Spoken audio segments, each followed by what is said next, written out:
విదేశాలలో చదవాలనేది మీ కోరిక, కానీ చాలా సందేహాలు. వీటన్నిటికీ ఫుల్ స్టాప్ పెట్టి మీ డ్రీమ్స్ ఫుల్ఫిల్ చేసుకోండి. Contact Videsh consults. ఈ వారం మన guest one of the practical police officer.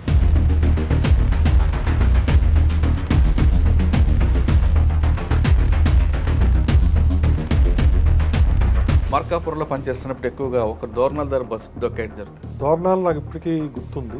Bus dacoity అయినప్పుడు దోర్నాల్ ఏరియా అంతా కూడా ఘాట్ ప్రదేశం. ఒక బస్సుని ఆ ఘాట్ ప్రదేశంలో నడపాలంటే సార్ అదే టైంలో మార్కాపురం, ఒంగోలు రౌడీజం అనేది విపరీతంగా ఉండేది. అనకాపల్లి రూరల్ టైంలోనే మనకి బాలరాజ్ ఎమ్మెల్యే గారు కిడ్నాప్ అవడం, ఆ కిడ్నాప్ సందర్భంగా నన్ను మంప పోలీస్ స్టేషన్లో ఆల్మోస్ట్ 4 రోజులు ఉంచారు క్యాంప్లో. సార్ గోదావరి ఖని వెళ్ళారు. ఫస్ట్ ఛాలెంజ్ అప్పటికే గోదావరి ఖని అనేది సికాసాతో. సో నేను వెళ్ళేటప్పటికి 2 నెలల ముందు 2 ఘోరమైన ల్యాండ్ మైన్ బ్లాస్ట్ జరిగింది. సో అక్కడ ఫీల్డ్ సిచ్యుయేషన్ అంతా చదివిన తర్వాత, అంతా చూసిన తర్వాత నాకు అనిపించింది ఏంటంటే సార్ కరీంనగర్లో 15 నెలల తర్వాత గోదావరి ఖని నుంచి కర్నూలు వెళ్ళింది. అక్కడ కూడా ఫ్యాక్షన్ చాలా విపరీతమైన ఫ్యాక్షన్, ఎస్పెషలీ పర్లా అని చెప్పి విలేజ్ ఉంది. అక్కడ ఉన్నటువంటి ఒక గర్ల్స్ హాస్టల్, ఆ గర్ల్స్ హాస్టల్ పక్కనే కేసీ కెనాల్ ప్రవహిస్తున్న ఆ ఒడ్డున అర్ధరాత్రి పూట ఎవరికో కేకలు వినిపిస్తున్నట్టు, ఎవరినో టార్చర్ చేస్తున్నట్టు లేదా మానభంగం చేస్తున్నట్టు, అమ్మాయిలు కేకలు వినిపిస్తున్నట్టు. సార్ ఒంగోలులో మీరు రాగానే అద్దంకి బస్ స్టాండ్ లేదంటే చేమకుర్తి గ్రానైట్ రోడ్లు ఇవన్నీ కూడా రౌడ్లతో నిండిపోయి రోజులు. అది రౌడిజంతో పాటు దొంగతనం, ప్రాపర్టీ క్రైమ్ చాలా ఎక్కువ ఉండేది ఒంగోలు. స్పెషల్ పార్టీస్ పెట్టి పాత కేసులన్నీ ముందు ఓడి ఆ పాత కేసులు అరెస్టులు మొదలుపెట్టారు. మీరు క్రాక్ సినిమా చూసి ఉంటారు. కొన్ని కేసులన్నీ కూడా అందులో తీసుకుని. సో మరి ఒంగోలులోనే అప్పుడు వాగడ్ సుబ్రహ్మణ్యరెడ్డి గారి హత్య జరిగింది. మేమున్న టైంలో చీరాల పారిపోయాడంటే ఇంక వెంటాడు ఎస్పీ గారు పర్మిషన్ తీసుకొని చీరాల పోయింది. సార్ మీ పక్కనే ఊట్టపురం వాళ్ళు కూడా వచ్చి అప్పుడప్పుడు మీరు చెప్తున్నట్టుగా ప్రాపర్టీ ఏమైనా చేశారు. దొంగతనాలు బాగా జరుగుతుండేవి. కొన్నిసార్లు అది కొద్ది హద్దు మీరేది. అలాంటి టైంలో కొంచెం స్ట్రింజెంట్ యాక్షన్ తీసుకోవాల్సి వచ్చింది. ఏం చేశారండి? సుశీల్ కుమార్ షిండే గారు, రామేశ్వర్ ఠాకూర్ గారు, రెడ్డి తివారీ గారితో చాలా ఇష్యూ జరిగింది సార్. అవును, అదంతా వాస్తవేనా? అయింది. అది వ్యక్తిగతం ఉంది. రాజ్భవన్లోకి వచ్చి చేయడం అనేది అది వ్యక్తిగతంగా అనిపించుకోదు. సార్ మహబూబ్నగర్ జిల్లాలో మీకు మెయిన్ ఛాలెంజ్ ఏముంది వెళ్ళేసరికి? మొదటగా ఒక మహిళా శవం దొరుకుతుంది. మహిళా శవం యొక్క పాదాలు ఉన్నాయి. 4 రోజుల గ్యాప్లు ఇంకో శవం. అలా 6 శవాలు తెలియను ఆడవిల్లి చుట్టుపక్కల. ఆ క్లూ తోటి వాడిని పట్టుకోవడం, వాడు ఏకంగా 11 మర్డర్లు చేసాడు.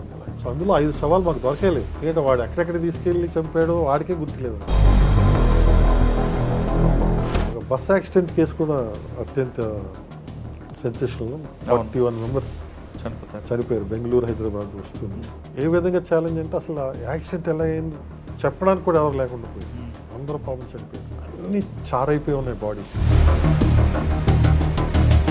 సో అక్కడ కూడా చాలా మంచి మంచి కేసులు చేశాను. కానీ ఒకటే ఒక కేసు నేను మెన్షన్ చేయదలిచాను. నా క్లాస్మేట్ మీద నేను స్వయంగా కేసు పెట్టాల్సిన అవసరం రావడం బాధాకర విషయం. సొంత క్లాస్మేట్ ఇంజనీరింగ్లో.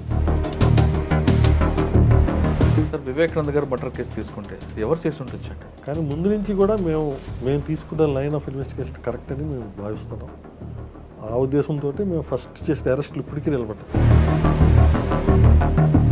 ఆయన తల వెనుక పెద్ద గొడ్డలుగా గాయాలు కనిపించాయి. అలాగే బాత్రూమ్ కమోడ్ నిండా రక్తం, చుట్టుపక్కలంతా రక్తం. బలవంతమైన చావు, ఒక టార్చర్ చేసి చంపిన చావు. ఇది ఏదో పెద్ద డిస్ప్యూట్ తోటే ఈ హత్య చేశారు.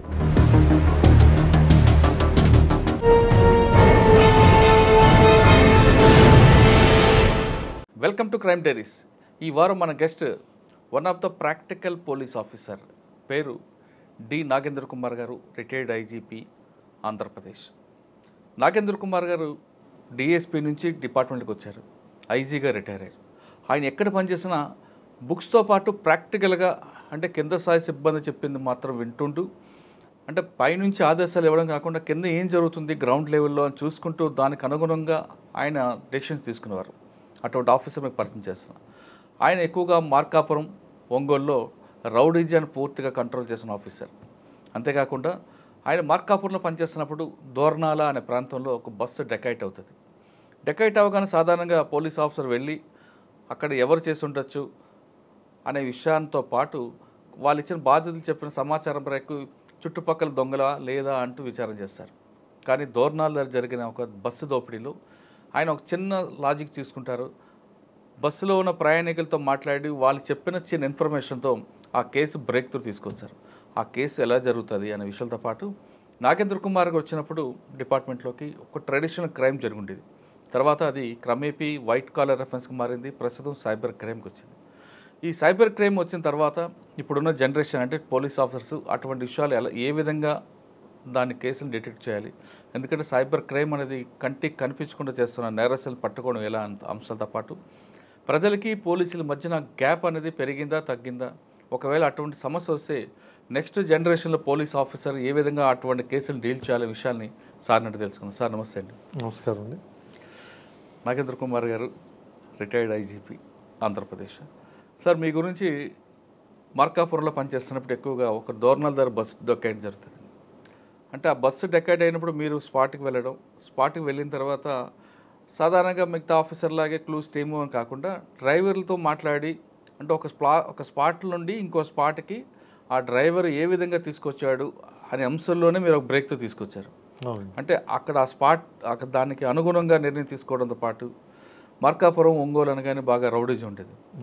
ఆ రెండు కూడా మీరు పూర్తిగా వాషౌట్ చేశారని మీ వాళ్ళు చెప్తుంటారు. అప్పుడు మీరు ఇందాక చెప్పినట్లుగా ఒక క్రైమ్ ఉండేది, ఇప్పుడు క్రైమ్ మారుతుంది మీరు రిటైర్సరికి. మీరు డిపార్ట్మెంట్కి వచ్చేసరికి సమయంలో ప్రజలకి పోలీసుకి మధ్యన భయంతో కూడిన గౌరవం కానీ లేదా గౌరవంతో కూడిన భయం ఏదో ఒకటి ఉంటుంది. ఇది క్రమేపీ తగ్గిపోవడానికి కారణం ఏమనుకోవచ్చు? దోర్నాలు నాకు ఇప్పటికీ గుర్తుంది. బస్సు డెకాయిటీ అయినప్పుడు సో ఆ దోర్నాల్ ఏరియా అంతా కూడా ఘాట్ ప్రదేశం.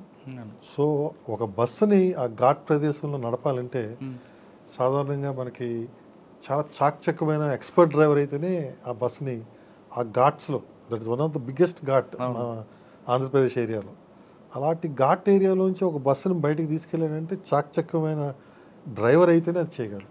దొంగలు చేయలేరు. ఎందుకంటే దొంగలకి మామూలు జీప్ డ్రైవింగే కష్టం. అలాంటిది ఒక ఆర్టీసీ బస్సుని వాళ్ళు దొంగతనం చేసి, అంటే జీప్ డ్రైవింగ్తో పాటు వాడికి భయం ఉంటుందండి, పోలీసులు పట్టుకుంటారని. ఎగ్జాక్ట్లీ. సో ఇది కంపల్సరీగా ఒక ఎవరు చేసి ఉండాలన్నా కూడా ఒక ఎక్స్పర్ట్ డ్రైవరే చేసి ఉండాలని చెప్పి నాకు అనుమానం వచ్చింది. దాంతో ఆ ప్యాసింజర్స్ అందరితో ఇంటరాక్ట్ అవ్వడం జరిగింది. మీ బస్ డ్రైవింగ్ చేస్తున్నప్పుడు మీకు ఏమన్నా భయం అనిపించిందా? ఈ డ్రైవర్ సరిగ్గా నడపడం లేదని చెప్పి ఏమన్నా మీకు భయం కలిగిందంటే లేదని చాలా చక్కగా నడిపాడు. ఎటువంటి మలుపుల దగ్గర కానీ ఈ ఘాట్ ఏరియాస్లో కానీ ఎటువంటి అనుమానం లేకుండా, వీడికి డ్రైవింగ్ రాదేమో అని చెప్పి అపోహ లేకుండా వాడు చాలా చక్కగా నడిపాడని చెప్పి అందరూ చెప్పడం జరిగింది ఏకతాటి. సో వెంటనే అప్పుడు నాకు Sriram was inspector, sub inspector Dornala, very fine officer. ఆ రోజుల్లో సబ్ ఇన్స్పెక్టర్స్లో అంత యాక్టివ్ అండ్ వైబ్రెంట్ ఆఫీసర్స్ చాలా అరుదు మనకి. సో వెంటనే శ్రీరామ్ చెప్పడం జరిగింది, తప్పకుండా ఒక ఎక్స్పర్ట్ డ్రైవర్ చేసి ఉంటాడు, ఎస్పెషలీ ఆర్టీసీ బస్సుల్లో నేర్పరితనం ఉన్నవాడు చేసి ఉంటాడని చెప్పి అతను చెప్పడం జరిగింది. ఈ క్లూ ఫాలో అయ్యి వెంటనే ఆ దగ్గర డిపోల్లో ఎంక్వైరీ చేసి ఎవరైతే ఇలాంటి ట్రబుల్సమ్ ఈవెంట్స్ ఉన్నారో, ఎవరికైతే మేనేజర్ల మీద కొద్దిగా అక్కసు ఉందో అలాంటి లిస్టు షార్ట్ లిస్ట్ చేసి వెంటనే దొంగను పట్టుకోవడం జరిగింది. అంటే ఆయన ఎందుకు చేయాలనుకున్నాడండి? ఆర్టీసీ ఎంప్లాయీ ఉండి బేసిక్గా అతను మేనేజర్ మీద, డిపో మేనేజర్ మీద అక్కసు ఉండే. అవును, దానికి దీనికి రిలీక్ వస్తుంది. ఏదోలాగా అతన్ని ఇబ్బంది పెట్టాలి, ఆ ఏరియాలో బస్సులు దొంగతనం అవుతున్నాయని చెప్పి, అదంతా డిపో మేనేజర్ సెక్యూరిటీ సరిగ్గా చూడలేదని చెప్పి అతని మీదకి వెళ్తుందనే ఉద్దేశంతో ఈ ప్లాటింగ్ అంతా చేశాడు. అంటే వాళ్ళకి క్లియర్గా తెలియదు సెక్యూరిటీస్ పోలీస్ ఆస్పెక్ట్. అవును, డిపో మేనేజర్కి ఏమి సంబంధం ఉండదు. అవును, కానీ డ్రైవర్లకున్న అండర్స్టాండింగ్ అంతవరకు ఉంటుంది కదా. సో బస్సుకి ఏమైనా అయితే ఆటోమేటిక్గా డిపో మేనేజర్ మీదకే అపోహ వెళ్తుందని చెప్పి, అభియోగం వెళ్తుందని చెప్పి వాడు ఊహించి అలా చేశాడు అన్నమాట. సో అది వెంటనే డిటెక్ట్ అవ్వడం జరిగింది. సార్ అదే టైంలో మార్కాపురం, ఒంగోలు రౌడీజం అనేది విపరీతంగా ఉండేది. మీరు ఫస్ట్ మార్కాపురంలో పోస్ట్ తీసుకునేటప్పటికి అక్కడ main challenge first posting Markapuram ఇది ఒంగోలే ముందు. Ongole first posting. మీరు వెళ్ళేసరికి మెయిన్ ఛాలెంజ్ ఉండేది. ఈ ఛాలెంజ్ ఒంగోలు ఛాలెంజ్ చెప్పకముందు ఒకసారి మీ కుటుంబం గురించి చెప్పండి. మీరు పోలీస్ యూనిఫామ్ బై ఛాన్సా బై చాయిస్? యాక్చువల్గా చాయిస్ అండ్ ఛాన్స్ అని రెండు చెప్పచ్చు. మా నాన్నగారు ఒక రైతు కుటుంబంలో ఉండేవారు. సో ఎక్కడ నేటివ్ ఎక్కడండి? కిర్లంపూడి, ఈస్ట్ గోదావరి జిల్లాలో. సో మాకున్న ల్యాండ్స్ అప్ ల్యాండ్స్. మా పక్కనే ఏలేరు ఛానల్ ఉండేది, కానీ మాకు నీటి వంతు ఉండేది కాదు, ఎందుకంటే అప్ ల్యాండ్ కాబట్టి. సో అప్పుడు నాన్నగారు ఏం చేశారంటే ఒక పెద్ద దొరువు గొంతు లాంటిది ఒకటి తవ్వి ఆ ఏలూరు ఛానల్ నుంచి ఒక పైపు కింద నుంచి వేసి నీళ్ళు అందులోకి పంపించి అందులోంచి బోరుతోటి మా వాటరింగ్ చేసాం. ఇది 2 వారాలకు ఒకసారి మనకి ఏలేరు ఛానల్లో వాటర్ వచ్చేదన్నమాట.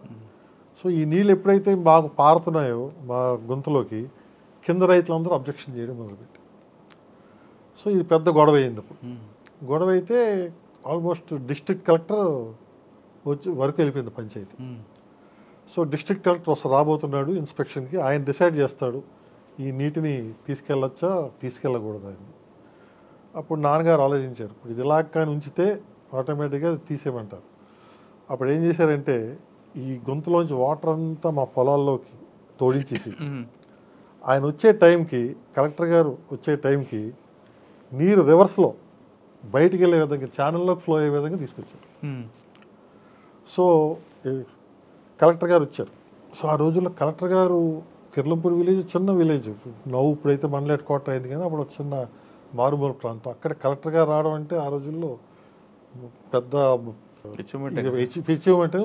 అచీవ్మెంటే కాదు, చాలా పండగలా ఉండేది. రోడ్స్ అంతా బ్లీచింగ్ పౌడర్ వేయడం, రోడ్స్ అన్ని నీట్గా చేసేయడం. మొదటిసారి కార్లు అవి కూడా తక్కువ, ఆయన కారులోని జీప్ వెంట తహసీల్దారు, ఆర్డీఓ గారు జీపుల్లో రావడం, ఒక మంది మార్బలం అంతా కలిసి నడుచుకొని ఆ ఊరికి, మా పొలాల దగ్గరికి రోడ్డు లేదు, సో నడుచుకొని వీళ్ళందరూ పెద్ద గుంపుగా వెళ్ళడం, అంతా వెళ్ళి ఇన్స్పెక్ట్ చేయడం. సో కలెక్టర్ గారు చూసి ఈ నీరు బయటికి వెళ్ళే అవకాశం దీని ద్వారానే ఉంది కాబట్టి దీన్ని మనం ఆపలేం, కాబట్టి ఈ తూము ఉండాల్సిందని చెప్పి ఆయన రాసి వెళ్ళిపోతాం. సో నాన్నగారు చాలా ఆశ్చర్యపోయారు. వాటర్ మీకు లేదు కదండి, మరి రివర్స్ రావడం ఏంటి? అంటే వాటర్ ఉండింది అప్పటికి, అంటే మా పొలాల్లో వాటర్ లేదు కానీ ఆ గొంతులోకి వాటర్ చేరుతుంది కదా, ఈ వాటర్ అంతా పొలాల్లోకి తోడారు అనమాట. తోడేస్తే పొలాల్లో ఎక్సెస్ వాటర్ అయిపోతుంది, అది మళ్ళీ రివర్స్గా గొంతులోకి ఫ్లో అవుతుంది అనమాట. సో రివర్స్ ప్రాసెస్ అయింది అది. యాక్చువల్గా మేము వాడుకునేది నీళ్ళు తోడుకొని పొలంలో వేయడానికి, ఇప్పుడు పొలాలన్నీ నీటితో నింపేసాము కాబట్టి అది వేరే వెళ్ళడానికి దారి లేదు కాబట్టి తిరిగి మళ్ళీ గొంతులోకి వచ్చి ఛానల్లోకి వెళ్తుంది అనమాట. సో ఇది వేస్ట్ వాటర్ ఫ్లో అయ్యే విధంగా ఉంది కాబట్టి వేస్ట్ ఫ్లోర్ పోవడానికి మనం దారి అడ్డకూడదు, దారి అడ్డితే పొలాలు పాడవుతాయి కాబట్టి ఇది ఉండాల్సింది చెప్పి కరెక్ట్గా రాసి. కానీ ఆయనకి తెలీదా ముందే నీరు పంపించారని? తెలియదు కదా. సో ఈ కలెక్టర్ గారి పవర్స్, ఆయన అనుకున్నటువంటి బందీ మార్పులను చూసి మా నాన్నగారికి ముందు నుంచి నువ్వు ఎలాగైనా జిల్లా అధికారి అవ్వాలరా అని చెప్పి నన్ను చెప్పారా అప్పటి నుంచి. సో ఆ విధంగా అప్పటి నుంచి కూడా నాకు ఆల్ ఇండియా సర్వీసెస్లో జాయిన్ అవ్వాలని చెప్పి నేను ప్రయత్నం చేయడం. సో ఫస్ట్ నాకు గ్రూప్ 1 మీద పెద్దగా అవగాహన లేదు, ఎందుకంటే ఇది రెగ్యులర్గా జరిగే ఎగ్జామ్ కాదు. వేరే సివిల్ సర్వీసెస్ రెగ్యులర్గా ఎవ్రీ ఇయర్ జరుగుతుంది కాబట్టి సివిల్ సర్వీసెస్ టార్గెట్ చేసి నేను చదవడం జరిగింది. సో ఇంటర్వ్యూ వరకు వెళ్ళి సాధించలేకపోయాను, కానీ అది చదివిన పరిజ్ఞానంతో ఈ గ్రూప్ 1 ఎగ్జామ్ని అటెండ్ అవ్వడం, ఫస్ట్ అటెంప్ట్లోనే డిఎస్పీగా సెలెక్ట్ అవ్వడం జరిగింది. ట్రైనింగ్ అవ్వగానే ఫస్ట్ ఒంగోలు, ప్రాక్టికల్ ఎక్కడండి? ప్రాక్టికల్ ట్రైనింగ్ అంతా అనకాపల్లి, వైజాగ్ రూరల్ అన్నమాట. సో అందులో ట్రైనింగ్లో అప్పుడు కరెక్ట్గా మాకు పోలీస్ అకాడమీ కాన్సెప్టే కొత్తది. ఆంజనేయ రెడ్డి గారిని స్టాల్వర్ట్ ఆఫ్ ఆఫీసరు, ఆయన గారు యొక్క రూపకల్పనే మా పోలీస్ అకాడమీ. అప్పుడు అమర్పేటలో టెంపరీ ప్రెమిసెస్లో ఉన్న చాలా మంచి సదుపాయాలతో ఒక ట్రైనింగ్ నిర్వహించేవారు. మా ట్రైనింగ్ కూడా సాధారణంగా డిఎస్పీలకి పీటీసీ అమర్పేటలో జరిగేది సబ్ ఇన్స్పెక్టర్లతో పాటు. అలా కాకుండా మాది స్పెషల్ ప్రోగ్రామ్ 96 వీక్స్, అంటే ఇంచుమించుగా 2 సంవత్సరాల ట్రైనింగ్ మాది. మామూలుగా 9 నెలలే జరిగేది, అలాంటిది మాకు 2 సంవత్సరాల ప్రోగ్రాము 9 నెలల అకాడమీలో, మిగతా 13 నెలలు 14 నెలల ప్రాంతం అంతా శాండ్విచ్ ప్రోగ్రామ్. సో 3 నెలలు కానిస్టేబుల్, హెడ్ కానిస్టేబుల్ డ్యూటీస్ చేసి మళ్ళీ ఒక నెల అకాడమీకి వెళ్తాం. ఆ డ్యూటీల్లో చేసే మా లోతుపాతులు ఏమైనా ఉంటాయని సరిదిద్దుకొని మళ్ళీ ఎస్ఐ ఇన్ఛార్జ్కి వెళ్ళాము. ఎస్ఐగా 3 నెలలు చేసి మళ్ళీ అకాడమీకి 1 నెల వచ్చేవాళ్ళం. అక్కడ ఎస్ఐగా పనిచేస్తే వచ్చే లోటుపాట్లన్నీ కూడా వివరించి అది సరిదిద్దుకొని మళ్ళీ ఇన్స్పెక్టర్గా 3 నెలలు, తర్వాత మళ్ళీ అకాడమీకి వచ్చి మళ్ళీ డిఎస్పీగా 1 నెల. ఇలాగ శాండ్విచ్ ప్రోగ్రామ్ అని చెప్పి చాలా బ్యూటిఫుల్ కాన్సెప్ట్ అన్నమాట.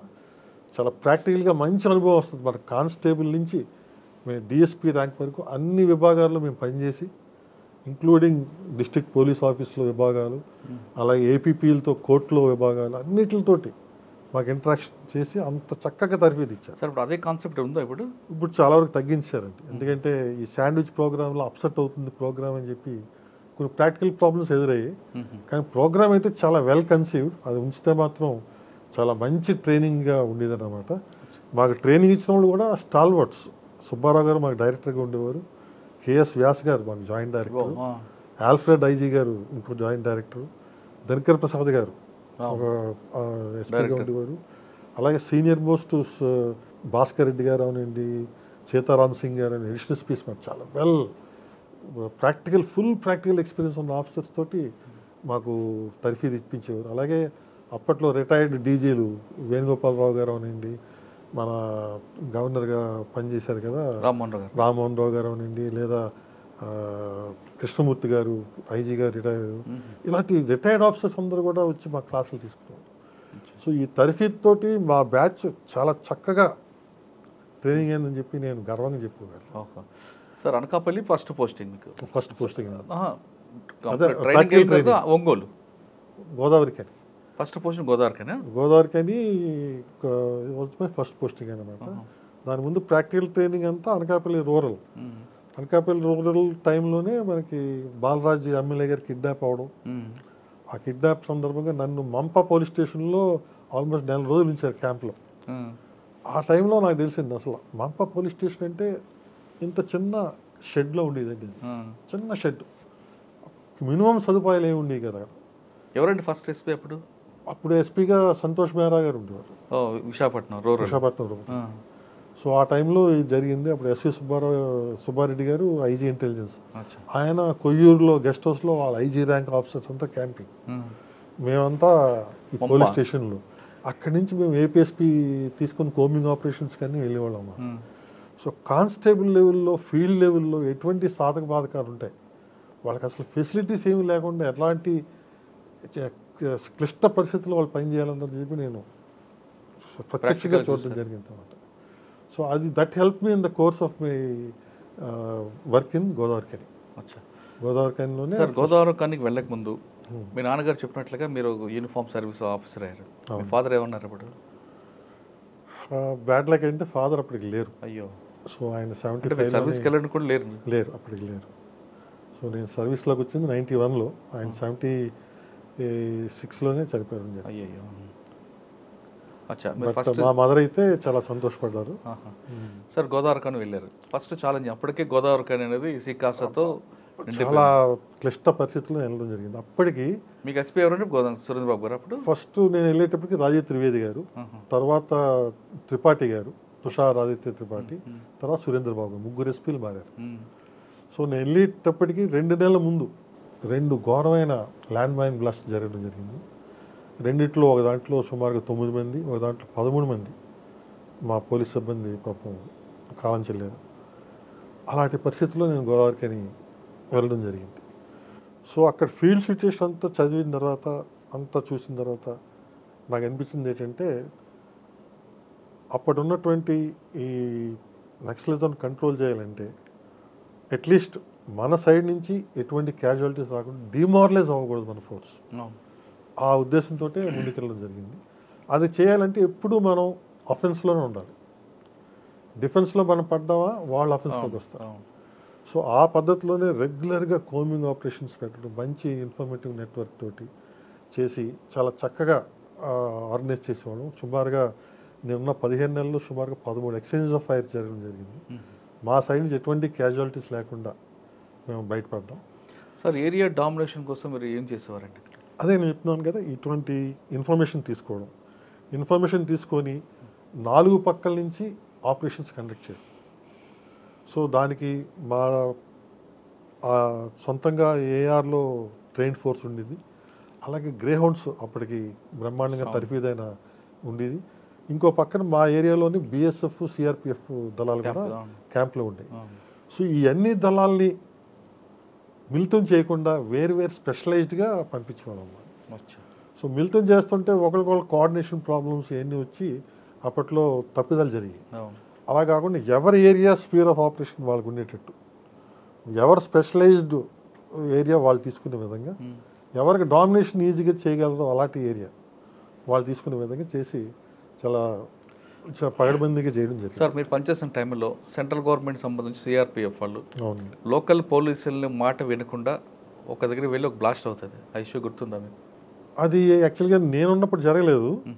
నేను వచ్చేసిన ఇమీడియట్గా పంజాబ్ కమాండర్స్ వచ్చారు. అవును, ఎలక్షన్స్ టైం తర్వాత జరిగింది. ఇమీడియట్గా నేను ట్రాన్స్ఫర్ అయిన 2 నెలల్లోనే మళ్ళీ జరిగింది.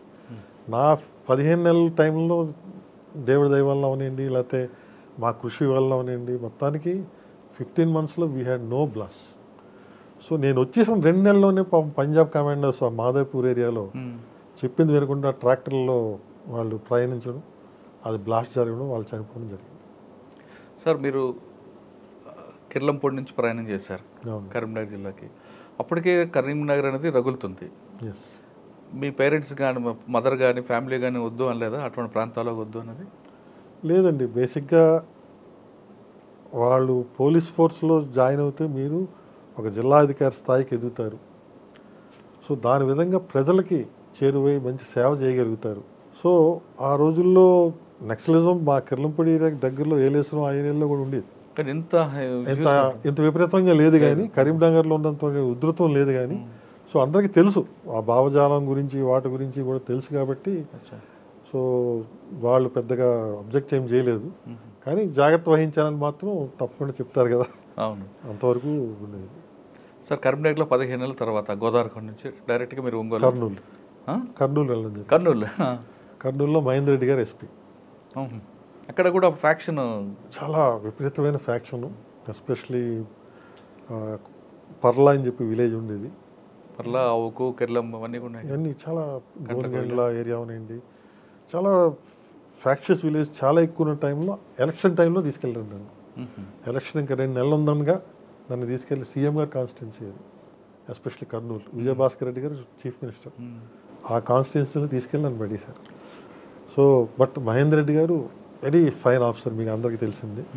సో ఆయన ఆదేశాల ప్రకారం, ఆయన ఇచ్చిన అడ్వైస్ ప్రకారంగా నడుచుకొని చాలా చక్కగా నిలిచాం. ఆ టైంలో ఒక చిన్న ఇన్సిడెంట్, కానీ చాలా వైల్డ్ రూమర్స్ ఎలాగా పనిచేస్తాయనే దానికి ఒక తార్కాణం అన్నమాట. అక్కడ ఉన్నటువంటి ఒక గర్ల్స్ హాస్టల్ కర్నూలులో, ఆ గర్ల్స్ హాస్టల్ పక్కనే కేసీ కెనాల్ ప్రవహిస్తుంది. కరెక్ట్. సో ఆ కేసీ కెనాల్ ప్రవహిస్తున్న ఆ ఒడ్డున అర్ధరాత్రి పూటకి ఎవరికో కేకలు వినిపిస్తున్నట్టు, ఎవరినో టార్చర్ చేస్తున్నట్టు, లేదా మానభంగం చేస్తున్నట్టు, అమ్మాయిల కేకలు వినిపిస్తున్నట్టు రూమర్ బయలుదేరింది.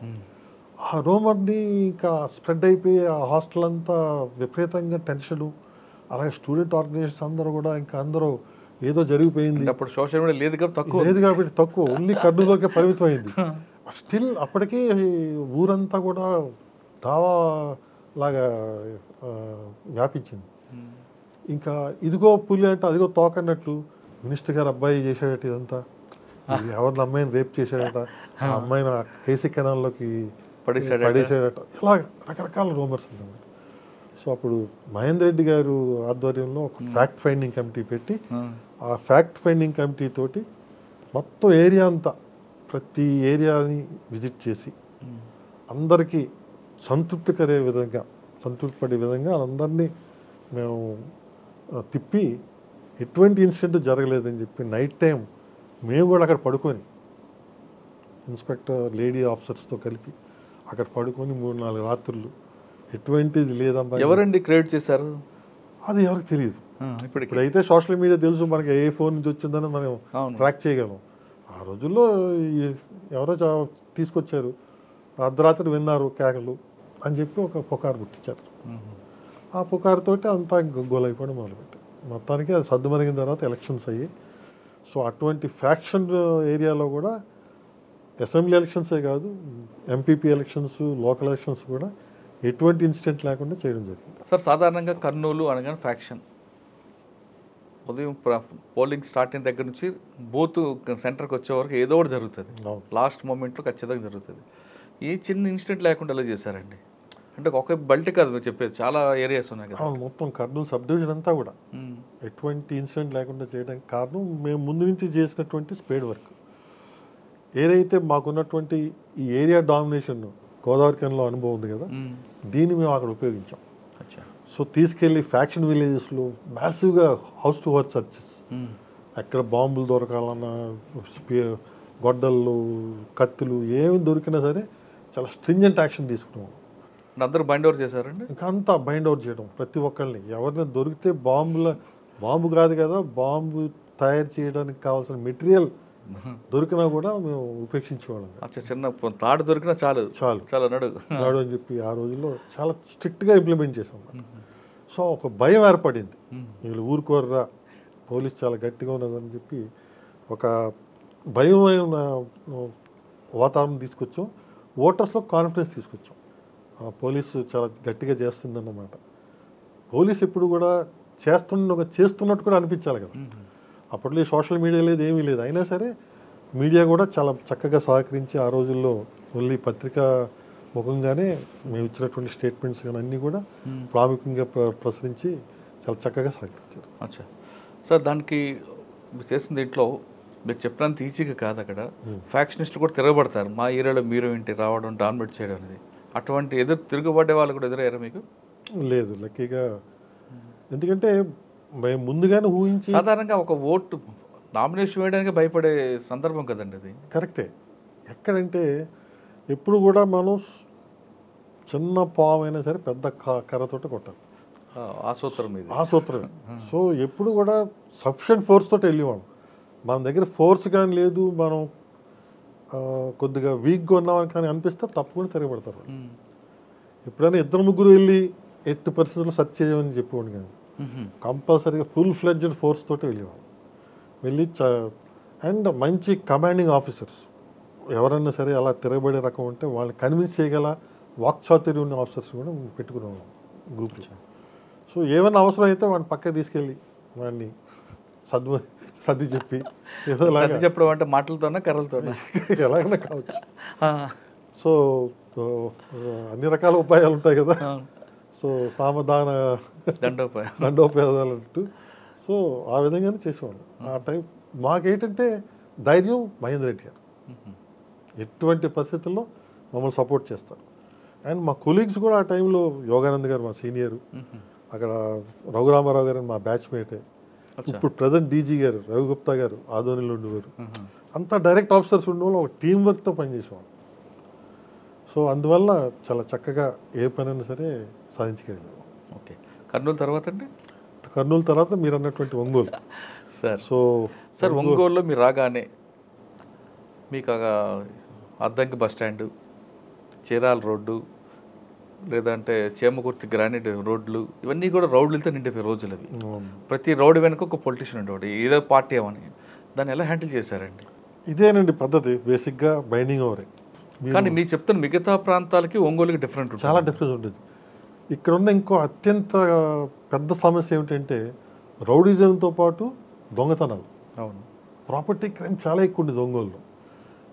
స్టాఫ్ చూస్తే షార్టేజ్, స్టాఫ్ కనిపించదు. అండ్ ఒంగోలు జిల్లాలో ఉన్న ప్రత్యేకత ఏంటంటే మార్కాపూర్ ఏరియా సిబ్బందిని కానీ ఒంగోలుకి పోస్టింగ్ ఇస్తే వాళ్ళు రారు, రిపోర్ట్ చేస్తారు.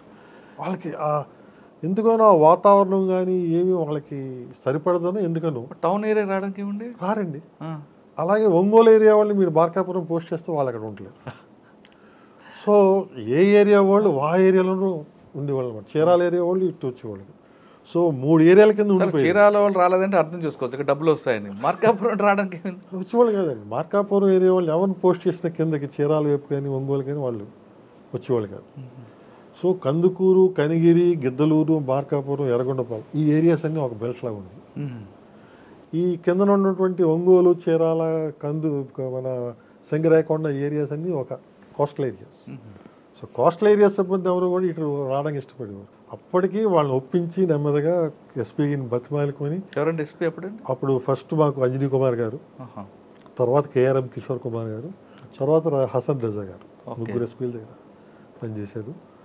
సో వాళ్ళని బతిమాలి నెమ్మదిగా డెప్యుటేషన్ మీద పర్మనెంట్ పోస్టింగ్ కాకపోయినా డెప్యుటేషన్ మీద సిబ్బంది తీసుకురావాలని చెప్పి, సో ఆ సిబ్బందితోటి మేము పెట్రోలింగ్ బీట్స్ నిర్వహించి రెగ్యులర్ సిబ్బందిని రౌడీజమే పెట్టాం.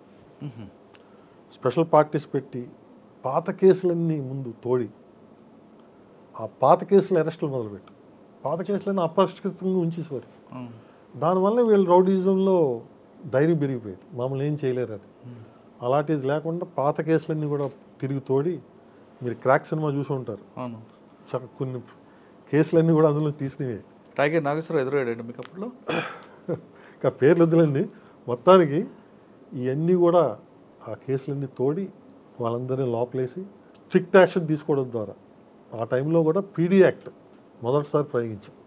సార్ వాళ్ళని తీసుకొచ్చారు, పీడీ యాక్ట్ పెట్టారు, కానీ ప్రతి రౌడీ వెనక ఒక పొలిటీషియన్ ఉండేవాడు అక్కడ. అవును. మరి వాళ్ళ నుంచి ప్రెజర్ రాలేదు మీకు? రాలేదు. మేము లక్కీగా ఏంటంటే ఇట్స్ లీడర్షిప్ అండి. మీకు రౌడీజం నిర్మూలించాలని చెప్పి లీడర్షిప్ ఉండాలి. లీడర్షిప్ అంటే ఎవరు? మా ఎస్పీ గారు, మా డిఐజీ గారు, మా డీజీ గారు, దొరగారు డీజీ. సో దొరగారు is a great team leader. So ఆయన సూచనలు, అలాగే ఏకే ఖాన్ గారు మాకు DIG, very fine officer. So వీళ్ళ సూచనలు మాకు వెన్ను తట్టి ధైర్యాన్ని ఇచ్చింది.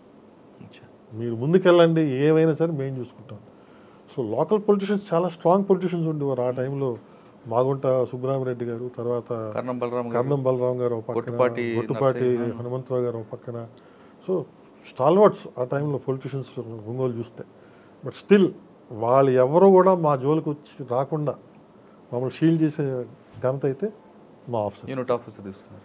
సో మరి ఒంగోలులోనే అప్పుడు మాగుంట సుబ్బరామరెడ్డి గారి హత్య జరిగింది మేమున్న టైంలోనే. సో మిట్ట మధ్యాహ్నం మేము లంచ్కి వెళ్ళిపోయాం అందరం. లంచ్ చేస్తున్న టైంలో ఈ వార్త వచ్చింది నాకు. సో అప్పటికప్పుడు ఇమీడియట్గా యూనిఫామ్ వేసుకొని, వెపన్స్ కూడా లేవు మా దగ్గర.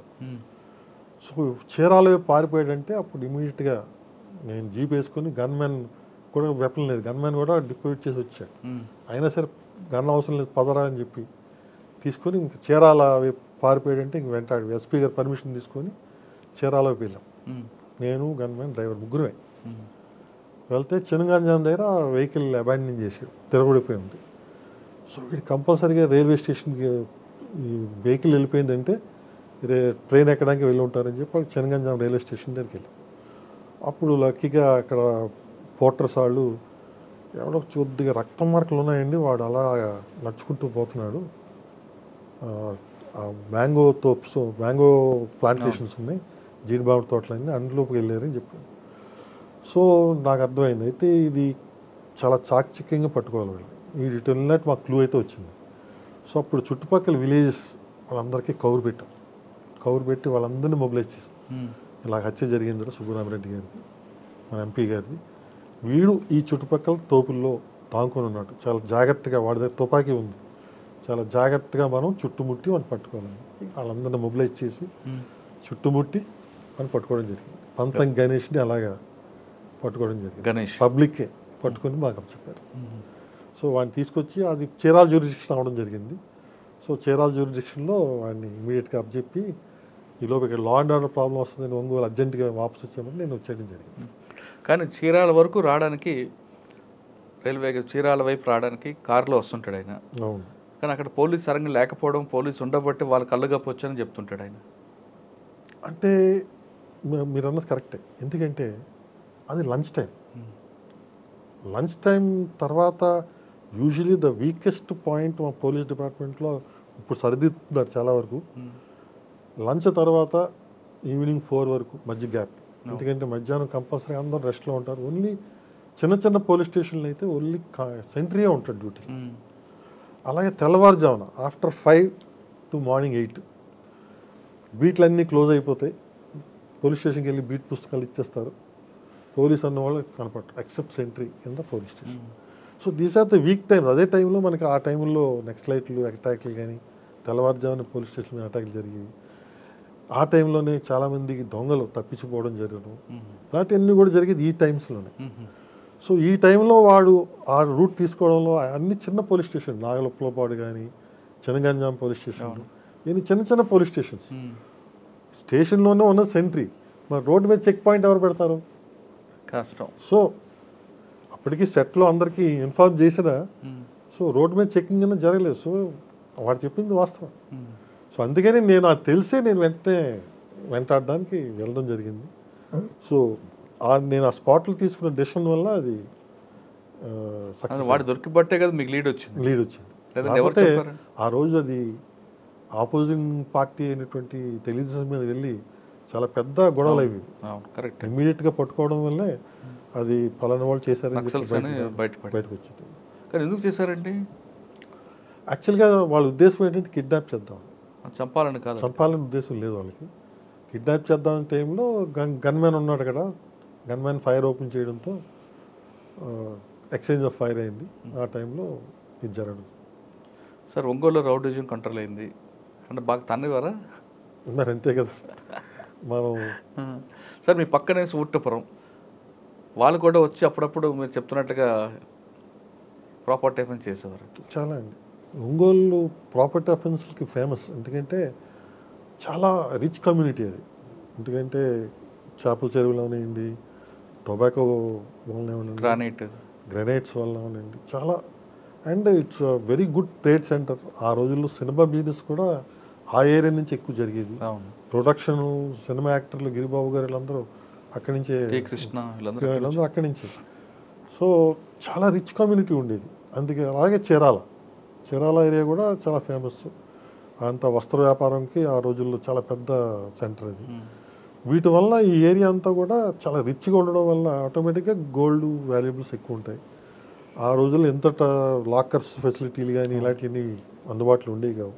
ఇక్కడ అందరు ఇళ్లలోనే పెట్టుకున్నారు. సో ఆటోమేటిక్గా దొంగతనాల దృష్టి వీళ్ళ మీద ఉండేది. సో దొంగతనాలు బాగా జరుగుతుండేవి. వాళ్ళు పట్టుకునేవాళ్ళం, కేసులు పెట్టేవాళ్ళం, వాళ్ళు వెళ్ళేవాళ్ళు, మళ్ళీ బెయిల్ మీద వచ్చేవాళ్ళు. ఇంకా it use to be a process. So కొన్నిసార్లు అది కొద్ది హద్దు మీరేది. దొంగతనాలు చేసి వెళ్ళిపోతే పర్లేదు, కానీ కొన్ని అకృత్యాలకు కూడా పాటుపడేవాళ్ళు. అలాంటి టైంలో కొద్ది స్ట్రింజెంట్ యాక్షన్ తీసుకోవాల్సి వచ్చేది.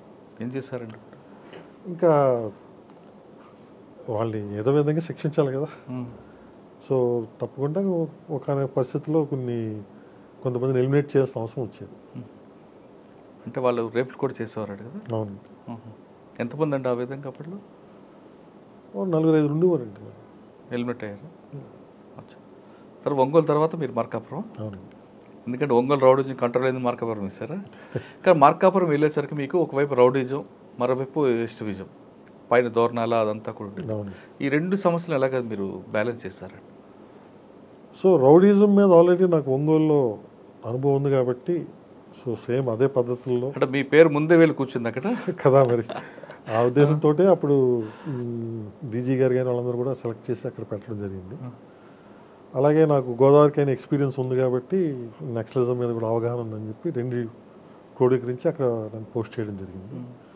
సో నేను వెళ్ళిన మొదట్లోనే వైచర్లోపల్లి అని చెప్పి గ్రామం ఉండే దోర్నాల్లో ఆ ప్రెసిడెంట్ హత్య చేయబడతాడు నక్సల్తో. సో అప్పుడు మా మీద విపరీతమైన ప్రెషర్, ఎలాగైనా సరే వాళ్ళని పట్టుకోలేము. సో నక్సల్స్తో పాటు వాళ్ళకి అత్యంత సన్నిహితుడిగా ఆ రోజుల్లో మిలిటెంట్గా వ్యవహరించేవాడు జంకే రామిరెడ్డి. సో వాడిని పట్టుకుంటే చాలా వరకు ఆ ఏరియాలో సర్దుమరుగుతుంది. సో వాడు ఉండేది చిన్న చెర్లోపల్లి ఏరియాలో. అక్కడి నుంచి వచ్చి దాడులు చేస్తుంటాడని చెప్పి అప్పుడు సమాచారం. అప్పుడు దోర్నాల్ ఎస్ఐగా ప్రవీణ్ ఉండేవాడు. తర్వాత ఆయన సబ్సిక్వెంట్ రిజైన్ చేసి లెక్చర్గా వెళ్ళిపోయారు. సో వెరీ నైస్ ఆఫీసర్ ఆయన కూడా. సో ఆ టీం తీసుకొని, అప్పటికే గ్రే హౌండ్స్ అంత వచ్చేంత టైం కూడా మాకు లేదు. సో అలాంటి మాకు లోకల్ టీంనే తీసుకొని నైట్ టైం ఆ వైచర్లోపల్లి అడవుల్లోకి వెళ్ళి అక్కడ ఒక చిన్న పాడుబడిన గుళ్ళో వీళ్ళు దాక్కుని ఉన్నారు. వాళ్ళు పట్టుకొని అరెస్ట్ చేయడం జరిగింది. సో అప్పుడు ఎస్పీగా ఉన్నటువంటి కేఆర్ఎం కిషోర్ కుమార్ గారు మమ్మల్ని చాలా అభినందించారు. ఎందుకంటే it was a daring operation. Naxals ఉన్నారని తెలిసి వితౌట్ గ్రే హౌండ్స్ ఒక అడవుల్లోకి వెళ్ళి ఒక ఆపరేషన్ కండక్ట్ చేయడం అంటే it was dare devil operation. Sir ఆ టైంలో పాండురంగారెడ్డి అలియాస్ సాగర్ ఆయన చాలా యాక్టివ్ ఉండేవాడు అప్పట్లో. అవును. మీకు ఇప్పుడే నిద్రపడ్డాడు ఆయన? లేదండి, వాళ్ళ చెల్లెలు అందరూ కూడా ఆ దళంలో ఉన్నారు కదా. అవును ఉండేవారు, కానీ మేము కాంబింగ్ ఆపరేషన్స్ కండక్ట్ చేసేవాళ్ళం, కానీ మేజర్ కాంబింగ్ ఆపరేషన్స్ మాకు ఎక్కువగా లోకల్ పోలీస్కి పెద్ద అవగాహన లేదని చెప్పి ఆ టైంలో ఎక్కువగా గ్రేహౌండ్ స్థలాలను ఉపయోగించి చేసేవాళ్ళం. అచ్చా సార్, రౌడీజన్ ఎలా చేశారు? ఇదే సేమ్ ఏమో అక్కడ కూడా? సేమ్ ఏమో అండి. లక్కీగా ఇక్కడ రౌడీజం చెప్పాలంటే ఓన్లీ ఎక్స్టార్షన్ వరకే పరిమితమైంది. ఇక్కడ ఒంగోలులో, మార్కాపూర్. ఒంగోలు అయితే మర్డర్స్ అవి జరిగి చాలా తీవ్ర స్థాయిలో ఉండేది. మార్కాపూర్లో ఓన్లీ ఎక్స్టార్షన్ వరకే, పనులు చేయించుకోవడం లేకపోతే డబ్బులు దండుకోవడం ఈ టైపు ఉండేది కాబట్టి, సో వాళ్ళకి రౌడీ షీట్లు చేసి బైండ్ ఓవర్ చేయడం, వాళ్ళ మీద కాన్స్టెంట్ నిఘా, నైట్ టైం వాళ్ళు బీట్ కానిస్టేబుల్స్తో పాటు వాళ్ళు తిప్పేవాళ్ళు. ఎందుకు అంటే వాళ్ళ మూమెంట్స్ కట్టేలు చేయడానికి, ఎందుకంటే వాళ్ళు చేసే పనులన్నీ రాత్రిపూట చేస్తారు కాబట్టి వాడి చేతి కూడా ఉద్యోగం చేయించాలి, ఒక పక్కన వాడి మూమెంట్ని కట్టేలు చేయించాలి. సో ఆ విధంగా మేము చేయడం జరిగింది.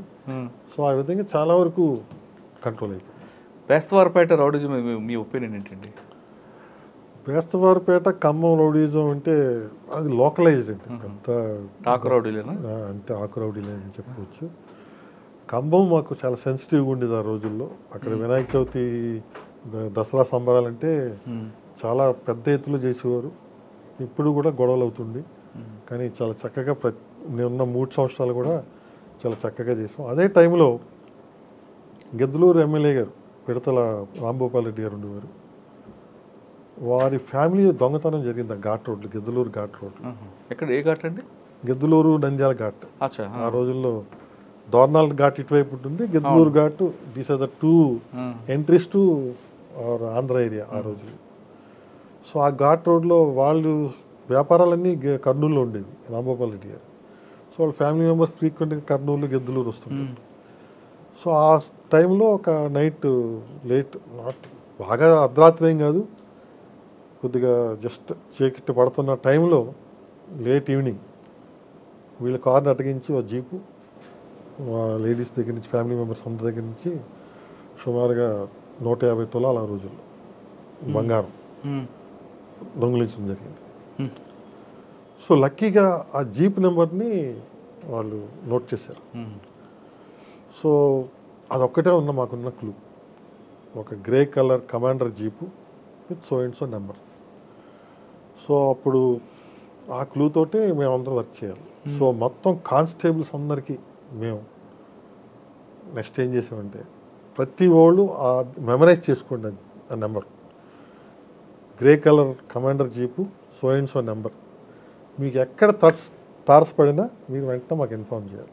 సో మార్కాపూర్ మొత్తం పోలీసులందరికీ ఎవ్రీడే రోల్ కాల్లో ఒక వారం రోజులు కంటిన్యూస్గా రిపీట్ చేసాము. అయినా మాకు ఏం ఫలితం దొరకలే, ఆ ఏరియాలో ఎక్కడ కూడా తారసపడలేదు. ఒక 1 నెల రోజుల తర్వాత ఒక కానిస్టేబుల్ వాళ్ళ అత్తారింటికి మచిలీపట్నం వెళ్ళాడు. సో మచిలీపట్నం నుంచి పెడన వాళ్ళ అత్తారు ఊరు, మచిలీపట్నం ఎక్స్ప్రెస్ బస్సులో వెళ్ళి అక్కడి నుంచి పెడన వెళ్ళడానికి ఈ షేర్ ఆటోలాగా అప్పుడు షేర్ జీపులు నడుపుతుండేవారు షటిల్ సర్వీస్. ఈ జీప్ ఎక్కాడు. ఈ జీప్ నెంబర్ చూడగానే ఇది ఎక్కడో చూసినట్టు ఉందని గుర్తొస్తుంది వాడికి. ఎక్కడ ఎక్కడ ఎక్కడ ఎక్కడ అనుకొని అప్పుడు సడన్గా ఇది మనకు రోల్ కాల్లో రోజు చెప్పే నెంబర్లా అనిపిస్తుంది. అప్పుడు గిద్దలూరుకి ఫోన్ కాల్ ఎస్టీడీ బుక్, అప్పుడు ఎస్టీడీలు ఉండి సెల్ ఫోన్లు ఇంకా రాలా, బుక్ చేసి కనుక్కున్నాను అనమాట. అవును ఇదే నెంబర్. అప్పుడు నాకు ఇన్ఫార్మ్ చేశారు. వెంటనే అప్పుడు కృష్ణా జిల్లాకి నేను స్వయంగా పార్టీని తీసుకొని వెళ్ళి ఆ జీప్ని పట్టుకొని బంగారం అంతా ఇంటాక్ట్ రికవర్ చేయడం జరిగింది. సో పోలీసులో అది మనం గ్రహించాలి.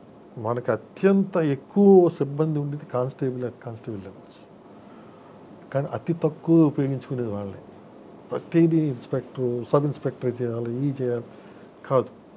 మనం if you can give the inputs, చాలామంది సిబ్బందికి కానిస్టేబుల్స్కి వాళ్ళ స్టేషన్లో ఎవరెవరిని ముద్దాయిలుగా ఉన్నారో తెలియదు.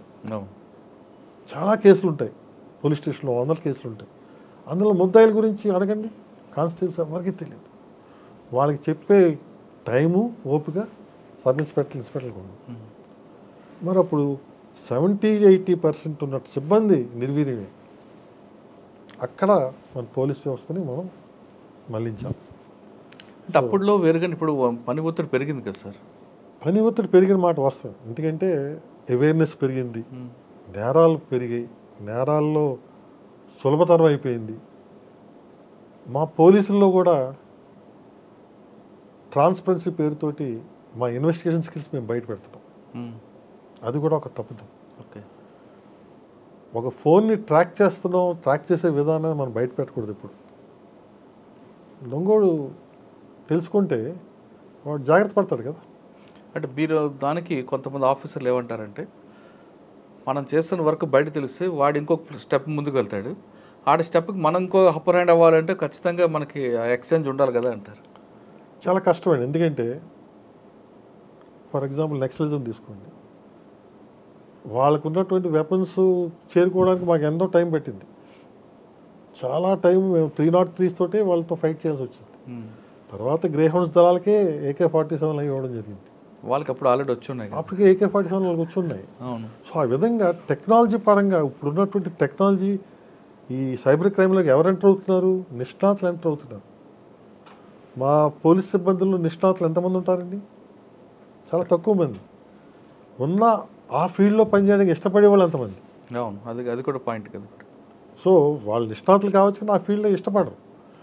సో ఈ టెక్నాలజీ పరంగా మేము ఇంప్రూవ్ అవ్వాలి, వాళ్ళందరూ ట్రైనింగ్ అవ్వాలి, వాళ్ళు ఆలోచించే విధంగా మేము ఆలోచించాలంటే చాలా టైం పడుతుంది. సో ఈ అతి తక్కువ పరిజ్ఞానాన్ని మనం చాలా వరకు ఈ క్రిమినల్స్ నుంచి నేర్చుకుంటాం. వీడు ఎలా చేసుంటే ఆహా ఎలా చేస్తున్నాడంటే దాన్ని ఎలా ట్యాకిల్ చేయాలనే విధంతో మేము నేర్చుకుంటాం. ఇప్పుడు వాడుకున్నటువంటి పరిజ్ఞానాన్ని మీరు బహిర్గతం చేస్తే కొత్త వాళ్ళకి నేర్పించినట్టే, నేరాలు పెరిగినట్టే. సో అందుకే నేను చాలా వరకు మా సిబ్బంది చెప్పేవాళ్ళు, నువ్వు పట్టుకున్న దానికి నువ్వు బహిర్గతం చేయి, కానీ ఎలా పట్టుకున్నావు, నువ్వు ఏ పద్ధతులను అవలంబించావు ఈ దయచేసి ప్రస్తుతం పబ్లిక్గా కానీ మీడియా కానీ రివీల్ చేయకండి. వాళ్ళకి మీరు ప్రైవేట్గా చెప్పండి వేరు, కానీ పబ్లిక్గా కానీ మీరు రివీల్ చేస్తే అక్కడ జాగ్రత్త పడతాడు, దానివల్ల క్రైమ్ పెరుగుతుంది. సార్ మీరు చెప్తున్న మచిలీపట్నం కేసులో వాడిది ఎందుకు చేశాడు అంత? ఇక్కడ కృష్ణా జిల్లా వాడు అక్కడికి వచ్చి ఎందుకు చేశాడు? వాడు కృష్ణా జిల్లా వాడు కాదండి, వాడు మా మార్కాపూర్ ఏరియా వాడే. మరి జీప్ ఇక్కడ కానీ జీప్ కూడా దొంగిలించింది జీపే, అది మెకానిక్ షాప్ నుంచి దొంగిలించాడు. మరి ఆడు ఎందుకు కంప్లైంట్ ఇవ్వలేదో నాకు గుర్తులేదు. వాడు దొంగిలించి ఆ నెంబర్ ప్లేట్ మార్చాడు. సో అక్కడ మళ్ళీ ఆ జీపుని పట్టుకుంటారు, వీడు కనుక చూస్తారని చెప్పి వీడు వెళ్ళి అక్కడ టెస్ట్ వేశాడు. వీడు నేటివ్ ఇక్కడే, వీడు అబ్జర్వ్ చేస్తున్నాడు రెగ్యులర్గా.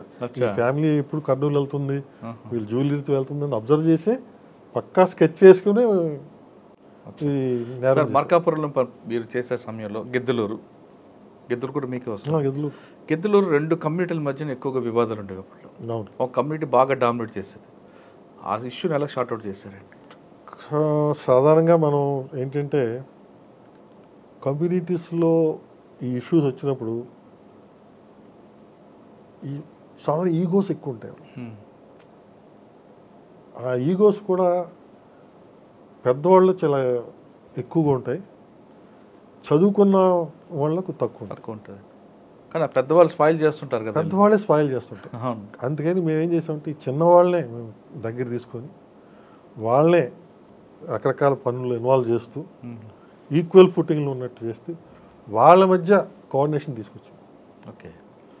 సో వాళ్ళ మధ్య ఎప్పుడైతే కొద్దిగా బంధం పెరిగిందో they were able to win talk over the elders అన్నారు. ఓకే. సో ఆ విధంగా వాళ్ళని దగ్గర తీసుకురావడం జరిగింది. ఆ మనస్పర్ధలు కూడా చాలా వరకు తొలగిపోయాయి. ఇక్కడ గత కొన్ని సంవత్సరాలుగా గిద్దలూరుకి ఆ సమస్య ఉండిపోయిందండి. ఉంది, ఫ్యాక్షన్స్ అలా ఇక్కడే కదా, గిద్దలూరు ఉండింది, పెద్దారవీడులో ఫ్యాక్షన్స్ ఉండేవి, ఎర్రగొండపాలెంలో ఫ్యాక్షన్స్ ఉండేవి. ఫ్యాక్షన్స్ ఇవన్నీ కూడా కర్నూలు జిల్లా నుంచి ఇది విడిపోయి వచ్చిన ప్రాంతం కాబట్టి దాని యొక్క విస్టేజెస్ అంటాం మనం. అంటే వీళ్ళకి వాళ్ళకి కెద్దులూరులకి కర్నూలుకి బంధుత్వం కూడా ఉంటుంది. బంధుత్వం కూడా చాలా ఎక్కువ. అవును. కాబట్టి అలా ఇప్పటికీ ఒంగోలుతో ఉండదండి. ఒంగోలుతో ఉండదు. అందుకని మీకు చెప్పాను కదా, కానిస్టేబుల్స్ వీళ్ళందరూ కూడా they never use to like to come వాళ్ళు ఏమైనా ఫంక్షన్ గానే కర్నూలుకి వెళ్తారు. వాళ్ళు కర్నూలుకి వెళ్తారు. ఏమైనా పండగలన్నీ కూడా అటే అంటే అమ్మాయిల సంబంధాలు అబ్బాయిల సంబంధాలు కర్నూలుతో ఉంటాయి. కర్నూలుతో ఉంటాయి. హెడ్ క్వార్టర్ ఒంగోలుతో ఉండదు వీళ్ళకి. అవును. సార్ గిద్దలూరు మార్కాపురంలో అయిన తర్వాత నెక్స్ట్ ఎక్కడికి వచ్చారు? నెక్స్ట్ కృష్ణా జిల్లా ఎడిషనల్ ఎస్పీగా వచ్చాం. సో సివి ఆనంద్ గారు మా ఎస్పీ గారు. ఓ సో ఆయన కూడా చాలా మంచి ఆఫీసర్. సో ఆయన ఆధ్వర్యంలోనే అప్పుడు దీన్దార్ అంజుమన్ కేసు, దీన్దార్ అంజుమన్ అవును అని చెప్పి ఒక ప్రార్థనా మందిరంలో బ్లాస్టులు, సిరీస్ ఆఫ్ బ్లాస్టులు జరిగాయి. ఒక వేరే కమ్యూనిటీ రిలీజన్ వాళ్ళు వేరే అదర్ 2 రిలీజియస్ మధ్యన వైరం తీసుకుని వచ్చే ఉద్దేశంతో ఈ వీళ్ళు పెట్టే సభల్లోని కానీ వీళ్ళ ప్రార్థనా మందిరంలో కానీ చిన్న చిన్న బ్యాటరీ పెట్టే చిన్న చిన్న బ్లాస్టులు, దానివల్ల పెద్దగా ప్రాణ నష్టం జరిగేది కాదు కానీ బట్ ప్యానిక్ అయితే క్రియేట్ అయ్యింది. ఆ మాడ్యూల్ కూడా చాలా సింపుల్ మాడ్యూల్స్ ఉండేవండి, బ్యాటరీ కదా, చాలా చిన్న మాడ్యూల్. అంత అంటే కేరళ కొద్దిగా సంబంధం ఉండింది, బట్ ఇక్కడ పుట్టినటువంటి వాయి మాత్రం చాలా ఆ కృష్ణా జిల్లా వరకే పరిమితమైంది మ్యాక్సిమం. సో ఆ కేసు ఇన్వెస్టిగేషన్లో ఆయన దగ్గరుండి పర్యవేక్షించడంతో చాలా చక్కగా షార్ట్ టైంలోనే ఎటువంటి భావోద్వేగాలు పెరగకుండా కమ్యూనిటీస్ మధ్య ఛేదించగలిగి. ఎంతకాలం చేశారంటే అక్కడ? అది ఓన్లీ 1 year. ఆ తర్వాత యుఎన్ మిషన్కి సెలెక్ట్ అయ్యాను నేను. కొసోవో కంట్రీకి యునైటెడ్ నేషన్స్ మిషన్స్లో వెళ్ళడం జరిగింది. అక్కడ ఎంతకాలం? అక్కడ 1 year పనిచేశాను. సో అక్కడ కూడా నా ప్రతిభను గుర్తించి ఇండియన్ ఆఫీసర్స్లో అంటే మాకు అక్కడ సబ్ ఇన్స్పెక్టర్ నుంచి ఐపీఎస్ ఆఫీసర్ వరకు రకరకాల ర్యాంకులో ఆఫీసర్స్ వెళ్తారు. నేను అప్పుడు ఎడిషనల్ SP ర్యాంక్లోనే వెళ్ళడం జరిగింది. సో నేను ఆక్యుపై చేసిన position highest any Indian officer can take అన్నమాట, as chief of Kosovo police service development. So almost commissioner of police తర్వాత స్థాయి పోస్ట్, అడిషనల్ కమిషనర్. సో నాకు తర్వాత ఎక్స్టెన్షన్ కూడా ఇస్తా అన్నారు ఇంకో సంవత్సరం పాటు. అదే టైంలో నా తల్లిగారు ఆరోగ్యం బాగోకపోతే నేను కంటిన్యూ చేయలేకపోయాను, వెంటనే వచ్చేయడం జరిగింది. వచ్చి అప్పుడు పోలీస్ అకాడమీలో ట్రీట్మెంట్ కోసం, మదర్ ట్రీట్మెంట్ కోసం పోలీస్ అకాడమీలో జాయిన్ అయ్యాను జరిగింది. ఎంతకాలం చేశారు పోలీస్ అకాడమీలో? 3 years. ఎవరు సార్ అప్పుడు డైరెక్టర్? అప్పుడు రతన్ గారు డైరెక్టర్ గారు. చాలా సార్ మీరు ఆంజనేయ రెడ్డి గారు నేర్చుకున్నారు శాండ్విచ్ ప్రోగ్రామ్, ఇది ఇంప్లిమెంట్ చేశారు ఇక్కడ? ఎస్, బాగానే గుర్తు చేశారు. సో ఈ ప్రోగ్రామ్ గురించి అప్పుడు రతన్ గారికి చెప్పడం జరిగింది. సో ఆ టైంలో దాన్ని ఇంకా ఒక 6 నెలల వరకు కుదించి చేయడం జరిగింది. సో శాండ్విచ్ ప్రోగ్రామ్ బదులు ఏం చేశారంటే constable, head constable, sub inspector, inspector ఒకేసారి చేసిన తర్వాత అప్పుడు అకాడమీకి తీసుకొచ్చారు. ఓహో సార్, శాండ్విచ్ ప్రోగ్రామ్ కొంచెం మాడిఫై చేసి సో దానికి ఉన్నటువంటి ప్రాక్టికల్ ప్రాబ్లమ్స్ని ఎలిమినేట్ చేసే విధంగా. సో ఇన్నిసార్లు మళ్ళీ అకాడమీకి రావడం పోవడం అన్నీ సాధ్య బాధకాలు ఉన్నాయి కాబట్టి సో కంటిన్యూస్గా చేసిన తర్వాత లాస్ట్ ఫేజ్లో మరొకసారి అకాడమీకి వచ్చి వాళ్ళ ఫీడ్బ్యాక్ అంతా ఇచ్చి చేయడం జరిగింది. సో ఇది ఎందుకంటే ఇంపార్టెంట్ అని చెప్పిన ఈ ఫీడ్బ్యాక్ ప్రోగ్రాము, మేము ప్రాక్టికల్ ట్రైనింగ్ చేసినప్పుడు మేము అబ్జర్వ్ చేసినటువంటి ఫీల్డ్ కండిషన్స్ మీద మేము ఒక రిపోర్ట్ ఇవ్వడం జరిగింది. ఏంటంటే ఒక పోలీస్ స్టేషన్లో ఆ రోజుల్లో కనీసం వైట్ పేపర్ కొనడానికి కూడా బడ్జెట్ ఉండేది. సో ఒక ఎఫ్ఐఆర్ ఫైల్ చేయాలంటే వైట్ పేపర్ గురించి కంప్లైంట్ అయితే నేను అడుక్కోవాలి, ఒక కార్బన్ పేపర్ కావాలంటే వాడి నుంచి అడుక్కోవాలి, ఒక CD ఫైల్ తయారు చేయాలంటే వాడి దగ్గర నుంచి పేపర్లు అడుక్కోవాలి. అలాగే ఎవరైనా అరెస్ట్ చేస్తే వాడికి భోజనం పెట్టాలంటే బయట హోటల్ వాడు ధర ఉండాలి, లేదంటే SI ఎవరైనా దగ్గర చెయ్యి చాపి వాడికి పెట్టాల్సిన అవసరం. ఇవన్నీ కూడా మేము అబ్జర్వ్ చేసి ఒక సూక్ష్మంగా రిపోర్ట్ తయారు చేసి మేము ఫీడ్బ్యాక్లు ఇచ్చాం. మీరు మాకు ఇక్కడ అకాడమీలో కూర్చోబెట్టి పాఠాలు నేర్పుతున్నారు, మేమందరం హానెస్ట్గా ఉండాలి మేము అనుకుంటున్నాం, కరెక్టే. కానీ మా కింద సిబ్బంది కూడా హానెస్ట్గా ఉంటేనే అది పరిపూర్ణం అవుతుంది. మరి కింద సిబ్బంది హానెస్ట్గా ఎలా ఉండాలని చెప్పి మీరు భావిస్తున్నారు? ఒక కానిస్టేబుల్ కానీ ఒక 174 కేసు రిపోర్ట్ అయిందంటే ఒక అన్ఐడెంటిఫైడ్ డెడ్ బాడీ, ఎంతో ఖర్చుతో కూడిన పని అండి అది. ఆ డెడ్ బాడీ చుట్టడానికి ఒక చాప కావాలి, వాటి చుట్టడానికి మళ్ళీ క్లాత్ కావాలి, వేస్ట్ క్లాత్. దాన్ని ట్రాన్స్పోర్ట్ చేయడానికి ఒక రిక్షా కావాలి. ఆ రిక్షాని తీసుకొని ఆ పోస్ట్ మార్టం దగ్గర తీసుకొని వెళ్ళాలి. ఇవన్నీ ఖర్చుతో కూడిన పని. దీనికి డబ్బులు ఎవరు ఇస్తారు? చేసేవాడు అడుగుతుంటాడు, చేసేవాడు కంపల్సరీ అడుగుతాడు. చేప ఫ్రీగా ఎవడు, గుడ్డలు ఫ్రీగా ఎవడు. సరే ఇప్పుడు ఇచ్చినా చేసేవాడు అయితే ఖచ్చితంగా క్వార్టర్ అవర్స్గా చేయడు. సో ఇవన్నీ కూడా మేము ఆ రిపోర్ట్లో అప్పుడు దాన్ని ఆ రిపోర్ట్ ఆధారంగానే వాళ్ళు గవర్నమెంట్కి రాసి అప్పటి నుంచే స్టేషన్కి, రూరల్ స్టేషన్కి అయితే ఎంత అమౌంట్, అర్బన్ స్టేషన్కి అయితే ఎంత అమౌంట్ బడ్జెట్ కంపల్సరీ అప్పుడే పాస్ చేశారు. సో 2000 మా బ్యాచ్ ట్రైనింగ్ అయిన రిపోర్ట్ మీద ఆధారపడి అప్పటి నుంచి స్టార్ట్ అయింది. కానీ సార్ స్టేషన్ బడ్జెట్ అనేది వచ్చిన టాపిక్ కాబట్టి ఆ బడ్జెట్ కూడా సరిపోదండి వాస్తవంగా చెప్పాలి. చాలదు, కానీ better, something is better than nothing. స్టేషన్స్లో నాకు తెలిసి 38 రికార్డ్స్ మెయింటైన్ చేయాలి వాడు. రిజిస్టర్స్, రకరకాల రిజిస్టర్స్, ఎఫ్ఐఆర్ ఇండెక్స్ మొదలు పెట్టుకొని modus operating index, CCI index, prisoner search register, ఇలాగ వీళ్ళ స్టాఫ్ తాలూకు attendance register, daily roster system, బందోబస్తు duty register, next summons, warrants, process register, arrest register, ఇలాగ రకరకాల రిజిస్టర్స్ ఉంటాయి. ఈ రిజిస్టర్స్ అన్ని ఎక్కడి నుంచి కొంటాడు వీడు? స్టేషనరీ అనేది చాలా ఎక్కువ ఉంటుంది, చాలా ఎక్కువ ఉంటుంది. అది పీడీ యాక్ట్ ఇంకా డబుల్ ఉంటుంది చాలా. నెక్స్ట్ ఒక సిడి ఫైల్, ఒక కేసు ఉందంటే ఆ కేసుని 4 కాపీలు చేయాలండి ప్రతి వాళ్ళు. ఎందుకంటే ఒక కేసు పోలీస్ స్టేషన్లో ఉంటుంది, ఒక సిడి ఫైల్ ఇన్స్పెక్టర్ దగ్గరికి వెళ్ళాలి, అక్కడి నుంచి డిఎస్పీ దగ్గరికి వెళ్తుంది, ఒక సిడి ఫైల్ కోర్టుకి వెళ్ళాలి, ఇంకో సిడి ఫైలు ప్రాసిక్యూషన్కి వెళ్ళాలి. అవునండి, ప్రతిదీ 4 కాపీలు చేయాలి. ఇది ఒకటే కాకుండా కానిస్టేబుల్ తిరగాలి కదండి, ఆయనకి పెట్రోల్ ఖర్చు ఇవ్వాలి కదా. ఆయనకి అఫ్కోర్స్ టీఐడిఏ ఇస్తూ ఉంటాం, అంతకంటే కానిస్టేబుల్ వరకు టీఐడిఏ సరిపోదు, కానీ కొంత మేరకు పెట్టలేండి. ఒక అంటే మీరు ఇప్పుడు ఇచ్చిన రిపోర్ట్ బేస్ చేసుకొని గవర్నమెంట్ ఇప్పుడు 75,000 వరకు ఇస్తున్నారు, అది కూడా సరిపోదండి. సరిపోదు, బట్ స్టిల్ కానీ కొంత గుడ్లో మెల్ల అన్నట్లు ఉంది. అందుకని నేను ఐజీ లాజిస్టిక్ ఉన్నప్పుడు కూడా అందుకని ఏం చేశానంటే మొత్తం స్టేషన్స్ కావాల్సిన రిజిస్టర్స్ అన్నీ కూడా సెంట్రల్గా ప్రింట్ చేయించి మొత్తం డిస్ట్రిబ్యూట్ చేసాం. అచ్చా, మీకు ప్రింటింగ్ ప్రెస్ ఉంది కాబట్టి. ప్రింటింగ్ ప్రెస్ ఉంది కాబట్టి సో బడ్జెట్లో ఏదో విధంగా డబ్బులు సేవ్ చేసి స్టేషన్స్కి అలాగా 2,000 రూరల్కి, 5,000 అర్బన్ స్టేషన్స్కి ఇచ్చేవాళ్ళు ఇన్వెస్టిగేషన్ ఛార్జెస్. ఇది కాక ఈ రిజిస్టర్స్ అన్నీ కూడా ఒకే విధంగా ఉండే విధంగా, లేకపోతే ఒకలా అటెండెన్స్ రిజిస్టర్ ఒకలా ఉండేది, ఒకలా అటెండెన్స్ రిజిస్టర్ ఒకలా ఉండేది, ఒకలాగా మెయింటైన్ ఉంటుంది, ఆ జనరల్ డైరీ ఒకలా ఉండేది. సో మొత్తం నేనున్నటువంటి 2 సంవత్సరాలు కూడా అన్ని పోలీసు ఆంధ్రప్రదేశ్లో అన్ని స్టేషన్లకి యూనిఫామ్గా అన్ని రిజిస్టర్స్ని సప్లై చేయడం జరిగింది. సో కృష్ణా తర్వాత అండి, కృష్ణా తర్వాత అప్పాకి వచ్చాను కదా, అప్పా తర్వాత గవర్నర్ గారు ఏడీసీస్ 4 గవర్నర్ల దగ్గర పనిచేయాలి. ఫస్ట్ సుశీల్ కుమార్ షిండే గారు నన్ను సెలెక్ట్ చేశారు. ఆయన చాలా చెప్పుకోవాలంటే ఆయన చూసి మనం ఇన్స్పైర్ అవ్వాలి. ఆయన కూడా పోలీస్ డిపార్ట్మెంట్ నుంచి వచ్చిన వ్యక్తి కదండి. బంట్రోత్ అండి, కోర్టులో ఒక బంట్రోత్ ఉద్యోగం చేస్తూ నైట్ కాలేజీలో చదువుకొని అప్పుడు పోలీస్ డిపార్ట్మెంట్లో జాయిన్ అవుతారు.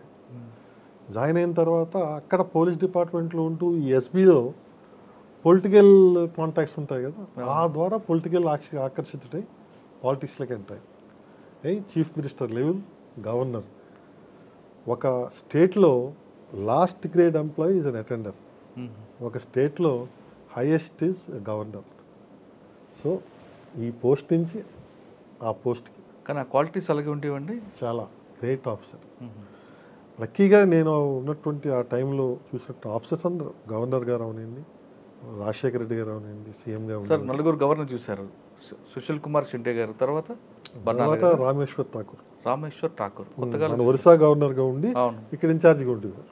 ఓకే, తర్వాత ఎన్డీ తివారీ గారు, నెక్స్ట్ అండి ఎన్డీ తివారీ గారు, తర్వాత నరసింహ గారు, లాస్ట్ నరసింహ గారు. సరే, 4లో సుశీల్ కుమార్ షిండే గారు, రామేశ్వర్ ఠాకూర్ గారు, ఎన్డీ తివారీ గారితో చాలా ఇష్యూ జరిగేది కదండి. అవును, అదంతా వాస్తవేనా? అది మనం కాంట్రవర్షియల్ కాబట్టి దాని గురించి మాట్లాడుకోవడం మంచిది. అంటే అప్పట్లో కాంట్రవర్షియల్ అయింది, అది వ్యక్తిగతం అండి. కానీ వ్యక్తిగతమే కానీ గవర్నర్ రాజ్భవన్లోకి వచ్చి చేయడం అనేది అది వ్యక్తిగతంగా అనిపించుకోదు కదా. It's debatable. ఒక ఆఫీసర్ కావాలనేది అంతా క్రియేట్ చేశారనేది వాస్తవం. ఇట్స్ డిబేటబుల్ అండి. దాని గురించి మనం సెన్సిటివ్ టాపిక్. ఆయన ఈజ్ నో మోర్. అవును, ఆయన గురించి మాట్లాడుకోవడం కరెక్ట్ కాదు సార్. తర్వాత గవర్నర్ గారు నరసింహ గారు, ఆయన ఒక పోలీస్ ఆఫీసర్, తర్వాత గవర్నర్. ఆయన దగ్గర కూడా చాలా మంచి క్వాలిటీస్ ఉన్నాయి. చాలా అండి. ఎంత సింపుల్ మ్యాన్ అంటే ఆ సింప్లిసిటీ కానీ, దాంతోపాటు దైవభక్తి చాలా చూసి నేర్చుకోవాలి ఆయన దగ్గర. ఒకటి సింప్లిసిటీ, ఎక్కడా బేషిజాలకు పోయేవారు కాదు. సాధారణంగా ఒక సెక్రటరీ సర్వీసెస్ రావాలంటే ఆయన ఫోన్ చేస్తే సెక్రటరీ పరిగెట్టుకుని వెళ్ళాలా నువ్వు. గవర్నర్ గారు పాపం సెక్రటరీ గారి రూమ్లోకి వెళ్ళి కూర్చొని హాయిగా డిస్కస్ చేసేవారు. ఎక్కడ బేషిజాలు, నేను గవర్నర్ కదా, నేను గవర్నర్ రూమ్లోనే ఉండి అక్కడ పిలిపించుకొని మాట్లాడిన ఆ టైప్ ఉండేది. ఏ టైం అయినా సడన్గా ఏడీసీ రూమ్లో మా రూమ్లోకి వచ్చేవారు, వచ్చి మాతో పాటు టీ తాగేవారు. సో మాలో కలిసిపోయి మెలిగిపోయి చాలా సింప్లిసిటీ. నేను ఒక గవర్నర్ కదా, ఒక డీజీఐబీ కింద రిటైర్ అయ్యారు. That is highest rank police సర్వీస్లో. సో ఆ అహం కానీ ఎక్కడ కనిపించేది. ఆయన కూడా మీతో పాటు, అంటే మీతో పాటు కదా, మీ పనిచేసిన జిల్లా ఎస్పీగా చేశారు కదా, ఒంగోలు జిల్లా చేశారు. ఆ టాపిక్ ఎప్పుడు అడిగారు ఆయన? అడిగారు. ఫీడ్బ్యాక్ కూడా తీసుకోవడం జరిగింది నేను చేసిన అన్ని. సార్ ఆయన చాలా సింపుల్ సిటీ అని మీరు చెప్తున్నారు, బయటకు కూడా కనిపిస్తారు. కానీ రాజ్భవన్ పక్కనే ఉన్న ఆంజనేయ స్వామి గుడికి వెళ్ళడానికి ఒక మొత్తం కాల్వ ఎంత వాడేవారు అనేది ఉంది. కంపల్సరీ కావాలి నాకు అనేది. ఎందుకంటే లేదు, ఆయనైతే కాన్వాయ్ వద్దని ఆయనవారు. కానీ ఒక రాష్ట్ర గవర్నర్ మీద ఎటువంటి ఇన్సిడెంట్ అయినా అది ఈ reflects on the security operators of the state. So మేము ఇన్సిస్ట్ చేయాలి. ఆయన వద్దనే అంటారు, పక్కనే కదా నడిచి వెళ్ళిపోతానని కూడా అంటాడు ఆయన. We cannot allow that, because అప్పటికి వామపక్ష తీవ్రవాదం ఎంతో సివియర్గా ఉంది. అలాగే అపోజిషన్ పార్టీ రకరకాల ఎలిగేషన్స్తో ఉంటారు. ఇంకా గవర్నర్ గారికి రిప్రజెంటేషన్ ఇచ్చే వాళ్ళు చాలామంది ఉంటారు. వాళ్ళకి కొన్ని నెరవేరుతాయి, కొన్ని నెరవేరు. So he'll be a target of so many persons and you cannot avoid all of this. So ఆయన వద్దనివ్వరు. నా ఒక్క కారు ఒక ఎస్కార్ట్ వెళ్ళిపోతాను చాలని. But no, not just that. ఆయన అలవాట్లు ఏమవునండి, ఒక గవర్నర్ కంటే ఒక ప్రోటోకాల్ ఉంటుంది, కంపల్సరీగా ఆ ప్రోటోకాల్ పాటించాల్సింది. కానీ అప్పట్లో ఆయనకు వచ్చిన కాన్వాయ్ని తగ్గించాలంటూ ఒక ఆఫీసర్ లెటర్ రాస్తారు. ఆ లెటర్ ఆయన దగ్గర వెళ్ళిన తర్వాత ఆ విషయం తెలుసుకొని ఆ ఆఫీసర్ని అక్కడి నుంచి ట్రాన్స్ఫర్ చేయించారనేది ఒక వార్త వచ్చింది. వాస్తవం అంటారా? లేదండి, అలాంటిది ఆయన చేయరు. ఆఫీసర్ మీకు సీనియర్ కావచ్చు కానీ, బట్ స్టిల్ నాకు తెలిసి అయితే ఆయన ప్రమేయం ఉండదు ఆ ట్రాన్స్ఫర్స్. వేరే వాళ్ళు ఎవరన్నా సీనియర్ ఆఫీసర్స్ దాన్ని వేరే విధంగా భావించి అయి ఉండొచ్చు కానీ నాకు తెలిసి ఆయన లేదు. ఆయన నోటీస్లో ఉంది. ఓకే, నలుగురిది గవర్నర్ చేసిన తర్వాత ఎక్కడికి వచ్చారు? So first posting LB Nagar డీసీపీగా. సో ఎల్బీ నగర్ డీసీపీగా నేను వచ్చే టైంకి మన తెలంగాణ ఎడ్యుకేషన్ మంచి పీక్లో ఉంది. ఎల్బీ నగర్ మీకు తెలిసి స్టార్ట్ అయ్యేది ఉద్యమాలు, శ్రీకాంతాచారి ఇవన్నీ కూడా అక్కడే స్టార్ట్ అయ్యాయి. దాని మీద that is the entry from Andhra in to the city. So ప్రతి ఎడ్యుకేషన్ మాట్లాడితే బంద్ చేసేవారు అనమాట. సో అదే టైంలో న్యాయవాదులు కూడా చాలా యాక్టివ్గా ఉండేవారు. జిల్లా మొత్తం డిస్ట్రిక్ట్ కోర్ట్స్ అన్నీ అక్కడే ఉండేవి. సో ఒక టైంలో ఏం చేశారంటే ఈ న్యాయవాదులందరూ ఒక సంఖ్య సరిగ్గా గుర్తులేదు, కొంతమంది కలిసి ఒక కోర్ట్ రూమ్లో పెట్రోల్ పెట్టుకొని మొత్తం బంద్ చేసుకొని కోర్టులో సో తెలంగాణ ఇచ్చే వరకు మేము బయటికి రాం అని చెప్పి. కరెక్ట్ సార్, అది బాగా సెన్సిటివ్. అది దాన్ని ఎలా డీల్ చేశారు? అది చాలా ఆలోచించి సో వీళ్ళని మనం నిర్వీర్యం చేయాలి ఎలాగన్నా. జడ్జి గారు కూడా లోపల ఉంటున్నారు కదా? జడ్జి గారు లేరా? జడ్జి గారు వెళ్ళిపోయిన తర్వాతే చేశారు అది. సో వాళ్ళకు ఉన్నటువంటి ఆయుధం ఏంటంటే పెట్రోల్ ట్యాంక్ క్యాన్. సో ఆ క్యాన్ నిర్వీర్యం చేయగలిగితే వీళ్ళ మనుషుల్ని మనం ఎలాగైనా మనం ట్యాకిల్ చేసుకోవచ్చు, ఎందుకంటే వాళ్ళ దగ్గర వేరే వెపన్స్ లేవు. సో దాన్ని చేయాలంటే మనకు కావాల్సింది ఫైర్ డిపార్ట్మెంట్ యొక్క సపోర్ట్. సో వెంటనే ఫైర్ ఇంజిన్స్కి రిక్వెషన్ చేసి చాలా చడి చప్పుడు లేకుండా ఫైర్ ఇంజిన్స్ అన్ని నీట్గా కిటికీల దగ్గర పెట్టి సడన్గా కిటికీలన్నీ ఓపెన్ చేయించి వాటర్ లోపల పంచారు మొత్తం తడిపేసి అదే టైంలో ఆ తలుపులు బద్దలు కొట్టి మా వాళ్ళు ఎంటర్ అయ్యి. కానీ కోర్టులో పేపర్లు అన్నీ ఇంకా వాటి కోసం మనం ఆలోచించలేదు. ఇక్కడ ప్రాణాలు ముఖ్యం. ఎంతమంది ఉన్నారండి? గుర్తులేదు, సంఖ్య అయితే గుర్తులేదు. పెట్రోల్ క్యాన్ ఉంది. అచ్చా, వాళ్ళని తడిపేశారు అంతే. వాళ్ళు మొత్తం క్యాన్ టార్గెట్ చేసాం. ఇమీడియట్ ఫస్ట్ క్యాన్ మనుషులు మొత్తం తడిపోయారు. ఇదే టైంలో మేము ఎంటర్ అయిపోయాం. బదులు కొట్టుకొని మేము కూడా ఎంటర్ అయిపోయి వాళ్ళందరినీ అదుపులో తీసుకున్నాం. సో ఆ విధంగా చాలా జాగ్రత్తగా అర్ధరాత్రి ఏ మాత్రం మిస్టేక్ అయినా మనకి సో ఆ రిస్క్ తీసుకున్నాం. ఆ టైంలో మనకి ద్వారకా తిరుమలరావు గారు సిపిగా ఉండే, సో ఆయన చాలా ఫైన్ ఆఫీసర్, మీకు తెలిసిందే. సో ఆయన సపోర్ట్ మాకు ఉండేది. సో ఆ సపోర్ట్ తోటి వెంటనే వాళ్ళ అదుపులో తీసుకొని అరెస్ట్ చేయడం జరిగింది. కానీ ఎల్బీ నగర్లో ఒకవైపు ఉద్యమం, ఆ కవర్లో ల్యాండ్ డిస్ప్యూట్స్ ఎక్కువ ఉండేవండి. అవును. ఆ కేసులు ఏ విధంగా డీల్ చేస్తారు? మీకు బాగా గుర్తెడిపిన ఒక కేసు చెప్పండి. మేము యాక్చువల్గా స్ట్రిక్ట్లీ స్పీకింగ్ అప్పుడు పాలసీ ఉండేది ప్రభాకర్ రెడ్డి గారి టైం నుంచి. ఎస్ఓపి ల్యాండ్ డిస్ప్యూట్ అంటే ఒక ఎస్ఓపి ఉండేది. ఏదైనా ల్యాండ్ డిస్ప్యూట్ ఉందంటే ఈ స్టెప్స్ ప్రకారంగా మేము తయారు చేసుకుని వెళ్ళాలి. సో అదే పందా మేము ఫాలో అయ్యాం. ఎక్కడా కూడా ఎటువంటి పక్షపాతం లేకుండా, ఎటువంటి ఎలిగేషన్స్ లేకుండా చేసేవాడు అన్నీ కూడా. మాకు అత్యంత క్లిష్టమైనవి ఏమంటే ఎన్ఆర్ఐ పాపప్ ప్లాట్స్. వాటి మీద బాగా చాలా చీటింగ్ జరుగుతుండేది. సో ఆ ప్లాట్స్ని దొంగ ఆధార్ కార్డులతోటి వేరే పేరుకి ట్రాన్స్ఫర్ చేయడం, దాని ద్వారా 2-3 రిజిస్ట్రేషన్స్ కంప్లీట్ చేసాం. వీడు వచ్చే టైంకి ఆల్రెడీ అక్కడ ఇల్లు కూడా కట్టేసి ఉంటుంది. సో దాన్ని ఎలా సాల్వ్ చేయాలి? సో ఒక పక్కన నేరస్తుని పట్టుకోవాలి, ఒక పక్కన వీడికి కాంపన్సేషన్ ఇవ్వాలి.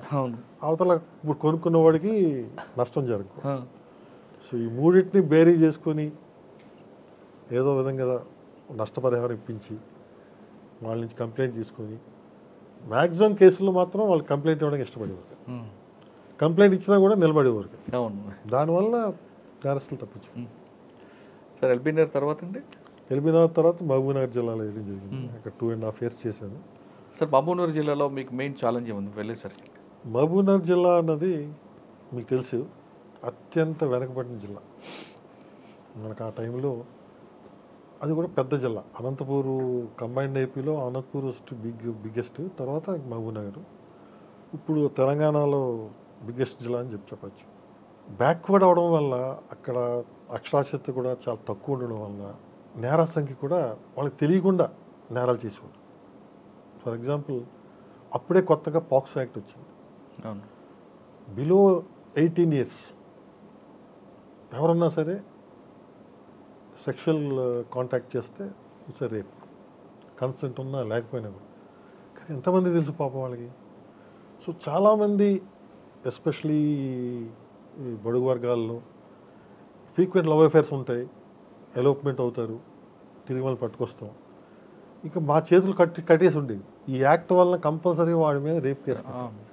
మరి వాడు చదువుకునేవాడు, వాడి మీద రేప్ కేసు పెడితే ఇంక వాడి జీవితం నాశనం. సో ఇటువంటి పరిస్థితులు. అలాగే ఈ బేదరికం వల్ల దొంగతనాలు, చాలా చిన్నవాటికి దొంగతనాలు. మీకు ఒక కేసు చెప్తాను, చాలా సెన్సేషనల్ కేసు అది. ప్రాపర్ మహబూబ్నగర్ జిల్లా అడవుల్లో నేను జాయిన్ అయిన కొద్ది నెలల్లోనే మొదటగా ఒక మహిళా శవం దొరుకుతుంది. మహిళా శవం యొక్క పాదాలు ఉండవు. కడేల కోసం కట్ చేస్తాడు. కడీల కోసం అని మాకు తెలియదు కదా. పాదాలు లేవంటే ఏదో లాక్కి వెళ్ళిపోయిందేమో అనే భావంతో ఉంది.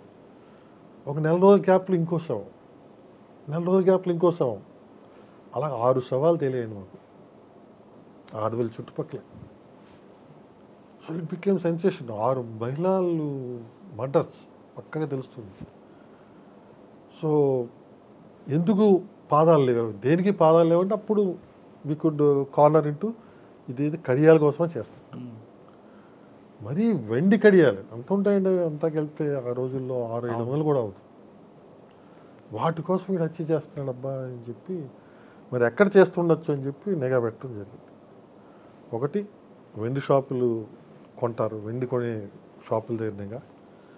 రెండోది సాధారణంగా ఎక్కువగా టాడీ షాపుల దగ్గర ఈ మహిళలు చేరతారు. అక్కడి నుంచి వాళ్ళు ఉన్నటువంటి స్థితిలో వాళ్ళని మిస్లీడ్ చేసి ఎవరైనా తీసుకెళ్ళే అవకాశం ఉంది. సో ఈ ఎంక్వైరీ పదంలో వెళ్తే అప్పుడు ఒక టాడీ షాప్ వాడు ఒక క్లూ ఇవ్వడం జరిగింది. ఫలానా వాడు ఫలానా చనిపోయిన అమ్మాయితో నేను చూశానండి. దట్ వాజ్ ద క్లూ అన్నమాట. ఆ క్లూ తోటి వాడిని పట్టుకోవడం, వాడు ఏకంగా 11 మర్డర్లు చేశాడండి ఇలాగే బాలన్న. సో అందులో 5 శవాలు మాకు దొరకేలేదు. అవును. మాకు దొరికినాయి 6. మిగతా ఏమైపోయాయి కూడా తెలియదు. ఎందుకంటే వాడు ఎక్కడెక్కడ తీసుకెళ్ళి చంపాడో వాడికే గుర్తులేదు నాకు. సో అలాంటి చిన్న వస్తువుల కోసం ఒక మర్డర్ చేసేంత స్థాయికి పాపం బేదరికం ఉండేది. రెండో కేసు మాకు బాగా సెన్సేషనల్ అయింది. ఒక చిన్న పాప మర్డర్. ఒక ఇంట్లో ఒక చిన్న కుటుంబం, మిడిల్ క్లాస్ ఫ్యామిలీ, బిజినెస్ ఇంట్లోనే చేస్తున్నారు, ఏదో బట్టల వ్యాపారం అన్నీ. ఆ బిజినెస్కి ఎక్స్టెన్స్గా 2 మనుషులను పెట్టుకుంటారు. సో వాళ్ళు ఫ్రంట్ వరకు ఉంటారు, ఫ్యామిలీతో చాలా కలిసిమెలిసి ఉంటారు. వాళ్ళకి పాప బాబు. పాప స్కూల్కి వెళ్తుంది, బాబు ఇంట్లోనే ఉంటాడు. సో ఈ ట్రాన్సాక్షన్స్లో వీళ్ళకి డబ్బులు బాగానే సంపాదిస్తున్నారు. ఈ డబ్బులన్నీ కూడా వీళ్ళు చూస్తారు, పనిచేస్తున్నటువంటి 2 కుర్రోళ్ళు. వీళ్ళకి డబ్బు అవసరమైంది. సో ఒక కిడ్నాప్ ప్లాన్ చేసుకుంటాడు. ఈ పాపను ఎలా అయినా మేము అపహరించి డబ్బుల కోసం అడిగితే డబ్బులు ఇచ్చేస్తారు వీళ్ళు, చాలా ప్రేమగా చూసుకుంటాను కదా. సో స్కెచ్ చేసి ఆ పాపని స్కూల్కి వెళ్ళి రెడీ అవుతుంది. స్కూల్కి తండ్రి తీసుకెళ్ళాలి. లేదు డాడీకి ఏదో పని ఉందట, నిన్ను ఆటోలో తీసుకెళ్ళమని చెప్పి ఆ పాపని మిస్లీడ్ చేసుకెళ్ళి ఆటోలో తీసుకెళ్ళిపోతారు. తీసుకెళ్ళిపోతుంటే పాప ఊరుకోదు కదా, ఏంటి నన్ను ఇలా తీసుకెళ్తున్నారు, స్కూల్ అటు ఉంది అని చెప్పి అరుస్తుంది. పాప అరుస్తుందని చెప్పి ఆ అమ్మాయి మూతి నోరు మూసేస్తారు. వీళ్ళేం ప్రొఫెషనల్స్ కాదు కదా. సో చాలా గట్టిగా అదిమేసరికి ఊపిరాడక అమ్మాయి చనిపోతుంది. చనిపోతే తీసుకెళ్ళి దగ్గరలో నుయ్యి ఉంటే నుయ్యిలో పడేస్తారు.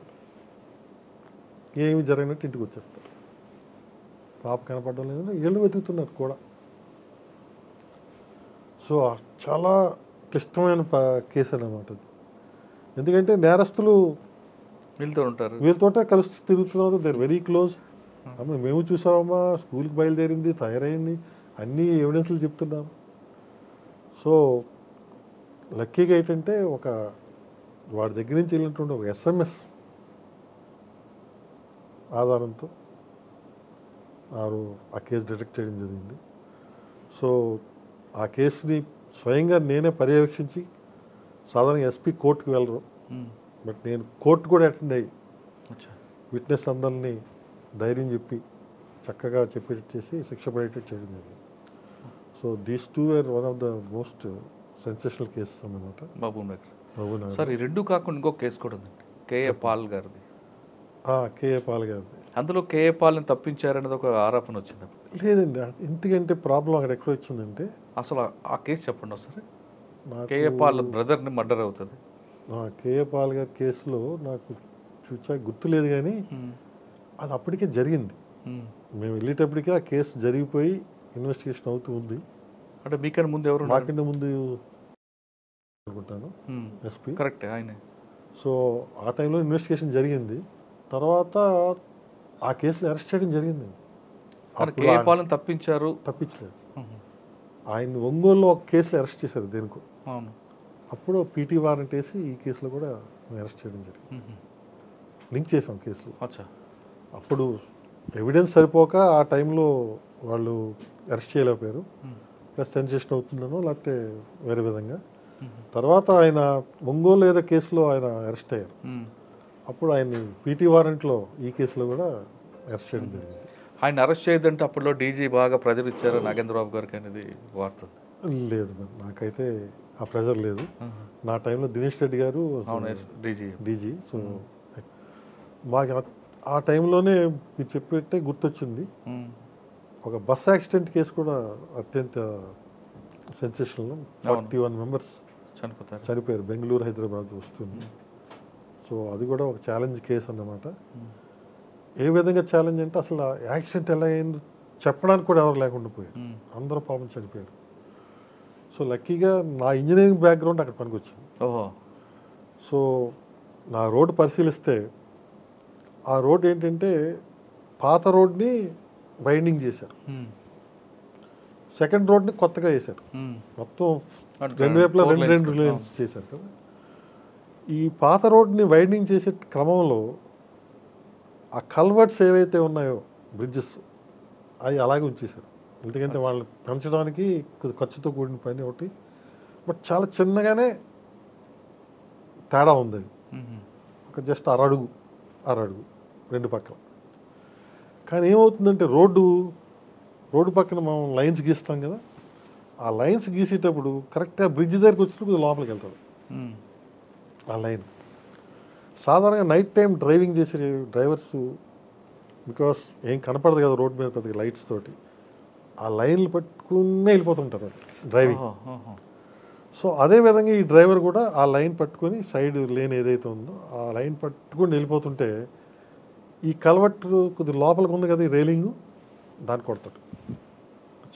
ఎప్పుడైతే ఈ రోడ్డుకి తిన్నంగా ఇది కొద్ది లోపలికి ఉంది, ఈ లేన్ పట్టుకొని వస్తుంటే ఈ చివర కొడితే ఈ బంపరు కింద పడి రోడ్డు మీద ఈడ్చుకుంటూ తీసుకెళ్తుంటుంది. దానివల్ల స్పార్క్ వస్తుంది. ఈ కొట్టడం దీంతోపాటు ఈ పక్కనే డీజిల్ ట్యాంక్ ఉంటుంది, డీజిల్ ట్యాంక్ పగిలి ఈ స్పార్కు డీజిల్ ఒకేసారి బగ్గుమని ఎవ్వరు కూడా బయటకు వచ్చే పరిస్థితి లేకుండా ఫ్రంట్ సైడే అగ్గి రావడంతో గేట్ అంతా ఫ్రంట్లోనే ఉన్నాయి కాబట్టి అందరు చనిపోవడం జరిగింది. అదే పాలెం బస్సు. సో ఆ కేసులో ఆ రిపోర్ట్ ఇవ్వడం జరిగింది. మాకున్న ఛాలెంజ్ ఏంటంటే 41 శవాలు, వాటికి ఇమ్మీడియట్గా చేయాలి, ముందు ఎంక్వైరీ చేయాలి, పోస్ట్ మార్టం కండక్ట్ చేయించాలి. చేయించిన తర్వాత ఇంకో పెద్ద ఛాలెంజ్ వచ్చింది చెప్తాను. సో వెంటనే టీమ్స్ అన్ని ఫామ్ చేసి ఇంక్వెస్ట్ అయితే కంప్లీట్ చేసాం. పిఎంఈ చేయడానికి మరి అంతమంది డాక్టర్స్ వాళ్ళని రిక్వెస్ట్ చేసి జనరల్ హాస్పిటల్లో వేరియస్ పిహెచ్సీలని తెప్పించి అది కూడా చేయించగలిగాం. అప్పుడు మాకు తెలియని పెద్ద అడ్డంకి ఏంటంటే ఐడెంటిఫికేషన్. అన్నీ చారైపోయి ఉన్నాయి బాడీస్, ఎవరు చెప్పలేము. అవును. సో ఇవన్నీ కూడా కంపల్సరీగా డిఎన్ఏ శాంపిల్స్ తీసుకెళ్ళి హైదరాబాద్ పంపించాలి. అప్పుడు డిఎన్ఏ చాలా కాస్ట్లీ ప్రాసెస్. ఫారెన్సిక్లో ల్యాబ్లో ఒక్క దగ్గరే చేసేవారు, వాళ్ళ దగ్గర 2 కిట్లు ఉన్నాయి. ఇక్కడ 41 బాడీస్. ఈ రిలేటివ్స్ చూస్తే గొగ్గులు పెట్టేస్తారు, మా బాడీలు మాకు ఇస్తారా లేదా ఎప్పుడు చెప్తారు. ఇక్కడ చూస్తే కిట్లు లేవు, డిఎన్ఏ లేకుండా ఎవరికి అప్పు చెప్పాలి. డిఎన్ఏ కొత్త కిట్లు కావాలంటే ఇంపోర్టే కావాలి, దానికి బడ్జెట్ కావాలి, బడ్జెట్ లేదు. సో అప్పటికప్పుడు కిరణ్ కుమార్ రెడ్డి గారు బడ్జెట్ రిలీజ్ చేస్తే లక్కీగా ఏంటంటే వేరే అదర్ ల్యాబ్స్లో ఆ కిట్స్ ఉండి వాళ్ళకి మేము లోన్ బేసిస్ మీద మేము ఇస్తామని చెప్పి వాళ్ళని రిక్వెస్ట్ చేసి అవి తెప్పించుకొని ఈలోపు ఈ ఆర్డర్ చేసి ఈ వచ్చేలోపు ఆల్ సెట్ అండి. ఈ ప్రాసెస్ అంతా సుమారుగా 10 రోజులు పట్టింది. So that was one of the biggest challenge. మనం అన్నీ మన చేతిలో ఉంటాయంటాం కానీ బట్ చాలా మనం ముందు చూపుతూ ఆలోచించలేం. సో ఇటువంటి అడ్డంకులు వస్తాయని చెప్పి మనం అనుకో, అబ్బా ఇదేంటి ఎంతసేపు ఎంక్వైరీ చేస్తాం, పోస్ట్ మార్టం చేస్తాం, అప్పచెప్పేస్తాం. ఎలాగ అప్పచెప్పేస్తాం? ఐడెంటిఫికేషన్ ఏది అన్న పెద్ద ప్రశ్నగా మారింది అనమాట. So that was one of the challenge. తర్వాత ఛాలెంజ్ ఆఫ్ కోర్స్ మన కర్నూలు సడక్ బంద్, కోదండ రామ్ గారు ఈటల రాజేంద్ర గారిని అరెస్ట్ చేయడం ఫస్ట్ టైం. తర్వాత ఎలక్షన్స్ జరగడం, ఆ ఎలక్షన్స్ కూడా ఎటువంటి ఇన్సిడెంట్ లేకుండా మేము చేసినందుకు, అలాగే స్టేట్ మొత్తానికి హైయెస్ట్ సీజర్ అమౌంట్ మా చెక్ పోస్ట్లో జరగడం, గవర్నర్ నరసింహన్ గారితో ఎలక్షన్ కమిషన్ ద్వారా నగదు బహుమతి, అప్రిషియేషన్ లెటర్, బెస్ట్ డిస్ట్రిక్ట్. ఏమన్నారండి నరసింహన్ గారు అప్పుడు? చాలా మెచ్చుకున్నారు ఆయన. నా శిష్యుడు ఇలాంటి అవార్డు నా దగ్గర తీసుకోవడం అంటే నాకు గర్వకారణంగా ఉందని చెప్పి ఆయన చెప్పడం చాలా నైస్ అనిపించింది. సార్ మహబూబ్నగర్ తర్వాత ఎక్కడికి వచ్చారంటే నెక్స్ట్ ఇప్పుడు స్టేట్స్ డివైడ్ అయిన తర్వాత నన్ను ఏపీ క్యాడర్కి అలాట్ చేశాను. సో దేవుడి దయ వల్ల టీటీడీ సివిఎస్ఓగా నన్ను అపాయింట్ చేశారు. సో దేవుడి సేవలో 1 year ఉన్నా అనమాట. ఓకే. తర్వాత జాయింట్ డైరెక్టర్ ఏసీబీకి చేశారు. సో అక్కడ కూడా చాలా మంచి మంచి కేసులు చేశాను, కానీ ఒకటే ఒక కేసు నేను మెన్షన్ చేయదలిచాను. నా క్లాస్మేట్ మీద నేను స్వయంగా కేసు పెట్టాల్సిన అవసరం రావడం బాధాకర విషయం. చాలా బాధాకరమైన విషయం కదా. సొంత క్లాస్మేట్ ఇంజనీరింగ్లో. సో తెలిసి కూడా మరి చదివేదాలు చూసినా కూడా మనకు నేరం అభియోగం కనిపిస్తుంది. కానీ డ్యూటీ ఈజ్ ఫస్ట్. ఎవరండి ఆయన? పేర్లు వద్దులండి. సార్ జనరల్గా ఏసీబీకి కేసు వచ్చింది అంటే మీరు ట్రాప్ కేసు చెప్తున్నారా, డిఏ కేసు చెప్తున్నారా? రెండు రకాలు. ఇదైతే డిఏ కేసు. డిఏ కేసు సాధారణంగా డిఏ కేసు వచ్చింది అనుకోండి, మీ ఫ్రెండ్ కేసే మాట్లాడతాం. అవునండి. మీరు ముందు ట్రాక్ రికార్డ్ కూడా చూస్తారు. ట్రాక్ రికార్డులో కూడా బ్యాడ్ అని ఉందా? సాధారణంగా డిఏ కేసుల్లో మనకి కంప్లైంట్స్ వస్తాయి. అవునండి. ఇప్పుడు మీ ఫ్రెండ్ కేసు తీసుకుంటే సో ఆటోమేటిక్గా కొద్దిగా అభియోగాలు వచ్చాయి ఆయన మీద. సో అభియోగాలన్నీ అవి ప్రూవ్ చేసుకునే అవసరం మాకైతే ఉండదు. బేసిక్గా అభియోగాల ప్రకారంగా అతను డబ్బు సంపాదించాడా లేదా. సాధారణంగా పడని వాళ్ళు కూడా ఇస్తుంటారు కదండి. మ్యాక్సిమం అండి పడని వాళ్ళు దగ్గర రిలేటివ్స్ బంధువులే ఎక్కువగా కంప్లైంట్ ఇచ్చారు. కానీ ఈ కేసులో పడని వాళ్ళు ఇచ్చారా, నిజంగా విక్టిమ్సే ఇచ్చారా? పడని వాళ్ళు ఇచ్చారు. మరి అందులో ట్రాక్ రికార్డులో ఇదంతా ప్రూవ్ అయిందా?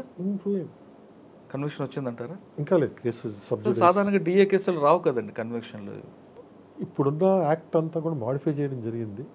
చాలా ఈజీగా వస్తుంది. ట్రాప్ కేసులు వచ్చేంత ఈజీగా అయితే డిఏ కేసు రాదు. చాలా క్షుణ్ణంగా అంటే వీ హ్యావ్ వెరీ నిష్ణాతులైనటువంటి ఇన్వెస్టిగేషన్ ఆఫీసర్స్ ఉన్నారు అందులో.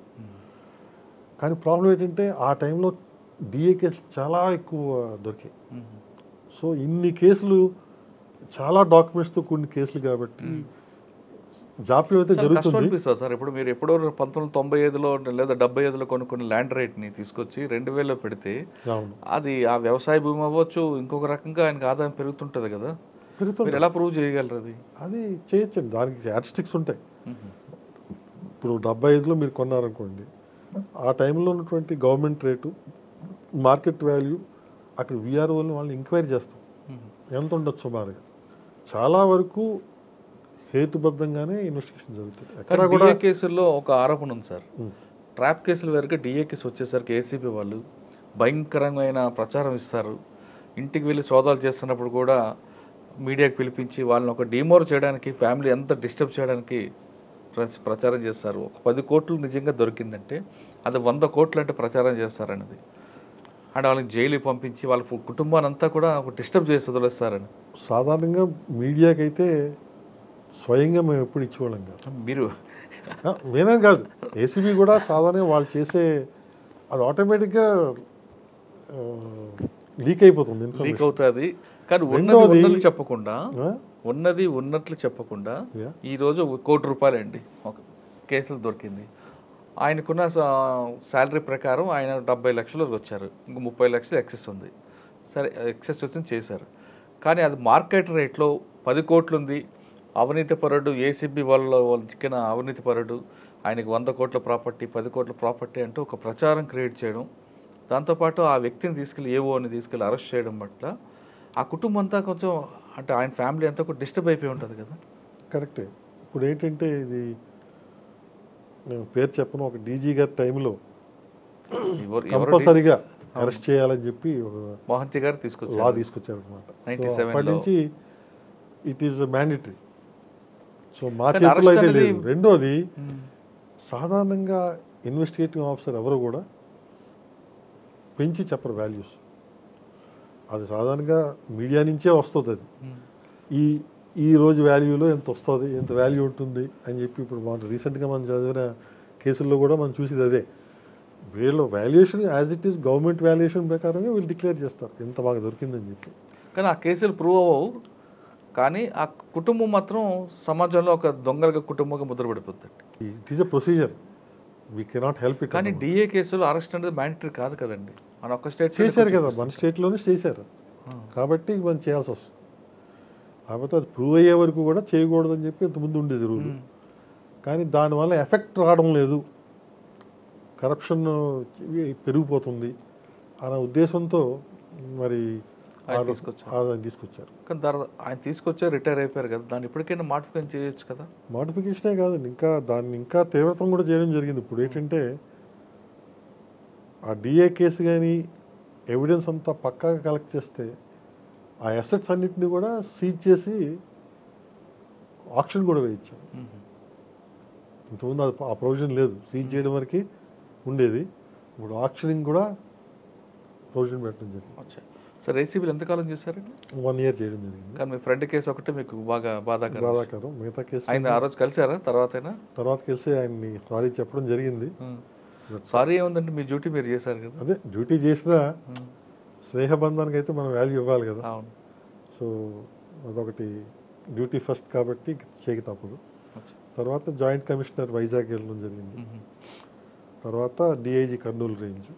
డిఐజీ కర్నూలులో ఎలక్షన్స్ టైము మన వివేకానంద రెడ్డి గారు మర్డర్ కేసు కూడా ఆ టైంలో జరిగింది. ఏదండి? వివేకానంద రెడ్డి గారి మర్డర్ కేసు ఆ టైంలో జరిగింది. సో అప్పుడు 2 months మాకు టైం ఉండింది. తర్వాత మళ్ళీ joint commissioner Vijayawada transfer. Joint commissioner విజయవాడలో 1 year తర్వాత ప్రమోషన్ మీద ఐజీ లాజిస్టిక్స్గా.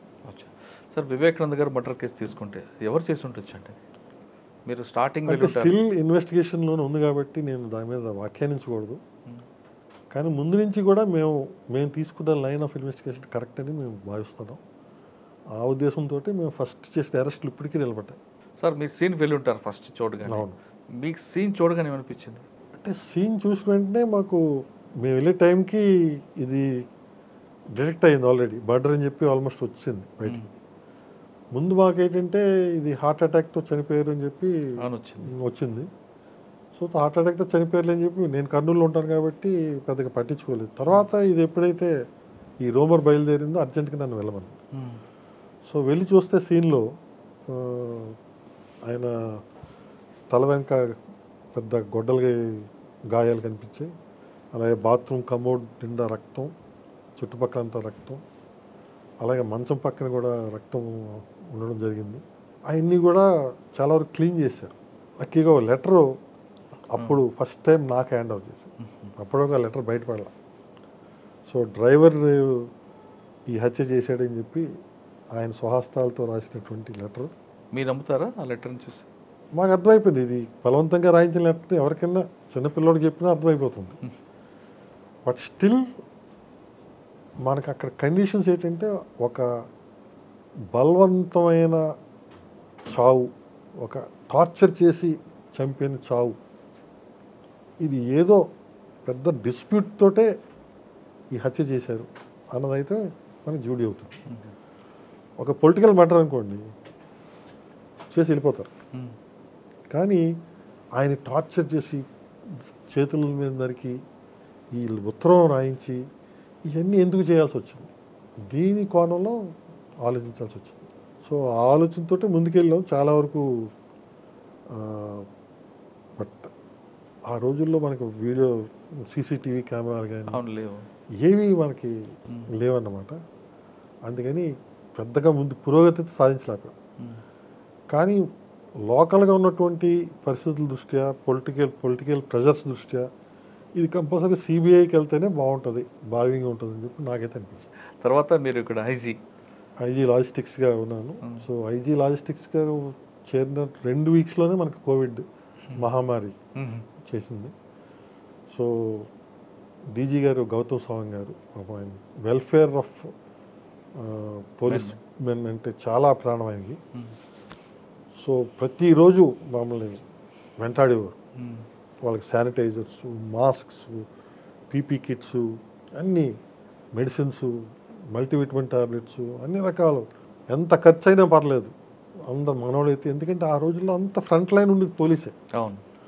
ఎంత ఖర్చు అయినా పర్లేదు కంపల్సరీగా వాళ్ళందరినీ మనం కాపాడుకోవాలని చెప్పి చాలా డ్రైవ్ చేసేవారు. మేము కూడా అంతే కష్టపడి అందరికీ ఆ రోజుల్లో చాలా మెడిసిన్స్ మనకి దొరికేవి కాదు. అవన్నీ కూడా ఫ్యాక్టరీ వాళ్ళతో కోఆర్డినేట్ చేసుకొని రప్పించి మెడిసిన్స్ అన్నీ కూడా సప్లై చేయడం జరిగింది జిల్లాలకి. ఆ విధంగా చాలా కష్టపడి చాలామందిని మేము రక్షించుకోగలిగాం. సో ఇక లాజిస్టిక్స్ పరంగా చూస్తే మనకి బేసిక్గా ఒక ఐజీ లాజిస్టిక్స్ నుంచి పోలీస్ మెన్ ఏం కోరుకుంటారంటే రెగ్యులర్గా నాకు టీఏడిఏ రావాలి, నా మెడికల్ బిల్స్ అని అయిపోవాలి, నేనేదో లోన్ పెడితే భద్రతా లోన్ కానీ ఏమైనా లోన్ పెడితే వెంటనే వచ్చేయాలి. ఇవి ఎక్కడా కూడా లోటుపాటు లేకుండా వచ్చేటట్టు చేసాము. కానీ అప్పట్లో మెడికల్ బిల్లు కానీ లేదా పిల్లలకు సంబంధించిన ఎడ్యుకేషన్ విషయంలో కానీ ఒక బిల్లు వస్తే దానికి ఖచ్చితంగా ఎవరో సీనియర్ ఆఫీసర్ కానీ ఒక పొలిటీషియన్ చెప్తేనే బిల్లు పాస్ అయ్యే రోజులు ఉండి వాస్తవం అంటారు. నా టైంలో అయితే లేవండి. మేమంతా నా టైంలో అయితే నేను ఈ ఆఫీస్ రిడ్యూస్ చేశాను. ఈ ఆఫీస్లో ఎవరి దగ్గర ఎంత టైం పెండింగ్ ఉంటుందో కూడా తెలిసిపోతుంటుంది. అచ్చా. సో అంతా మెడికల్ రియంబర్స్మెంట్ బిల్స్ అంతా ఈ ఆఫీస్. నేను ఇంటికి వెళ్ళి లేకపోతే ట్రావెలింగ్లో ఉన్నా కూడా చేస్తుండేవాడు. అంటే మీరు చేయాలనుకున్న కొన్ని పై అధికారులు లేకపోతే మీరేం చేయలేరు కదా. నాదే, నేనే ఫైనల్ అథారిటీ. కానీ బడ్జెట్ ఉండాలి కదా. బడ్జెట్తో సంబంధం లేదు. మెడికల్ రియంబర్స్మెంట్ ఇది ఫ్రీ ఇదన్నమాట. సో అక్కడ చూసుకునేవాళ్ళు. వాళ్ళు ఫైనాన్స్లో ముందు కొట్టడం వెనక్కి కొట్టడం అన్నది వాళ్ళు పాస్ చేయడం అన్నది వాళ్ళ ఇష్టం.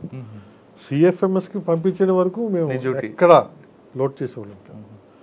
అలాగే వెహికల్స్ అత్యంత దీనమైన అవస్థలు ఉండేవి. వెహికల్స్ బడ్జెట్ లేక బ్యాటరీలు ఉండేవి కాదు, తోసుకునేవాళ్ళు, టైర్లు ఉండేవి కాదు.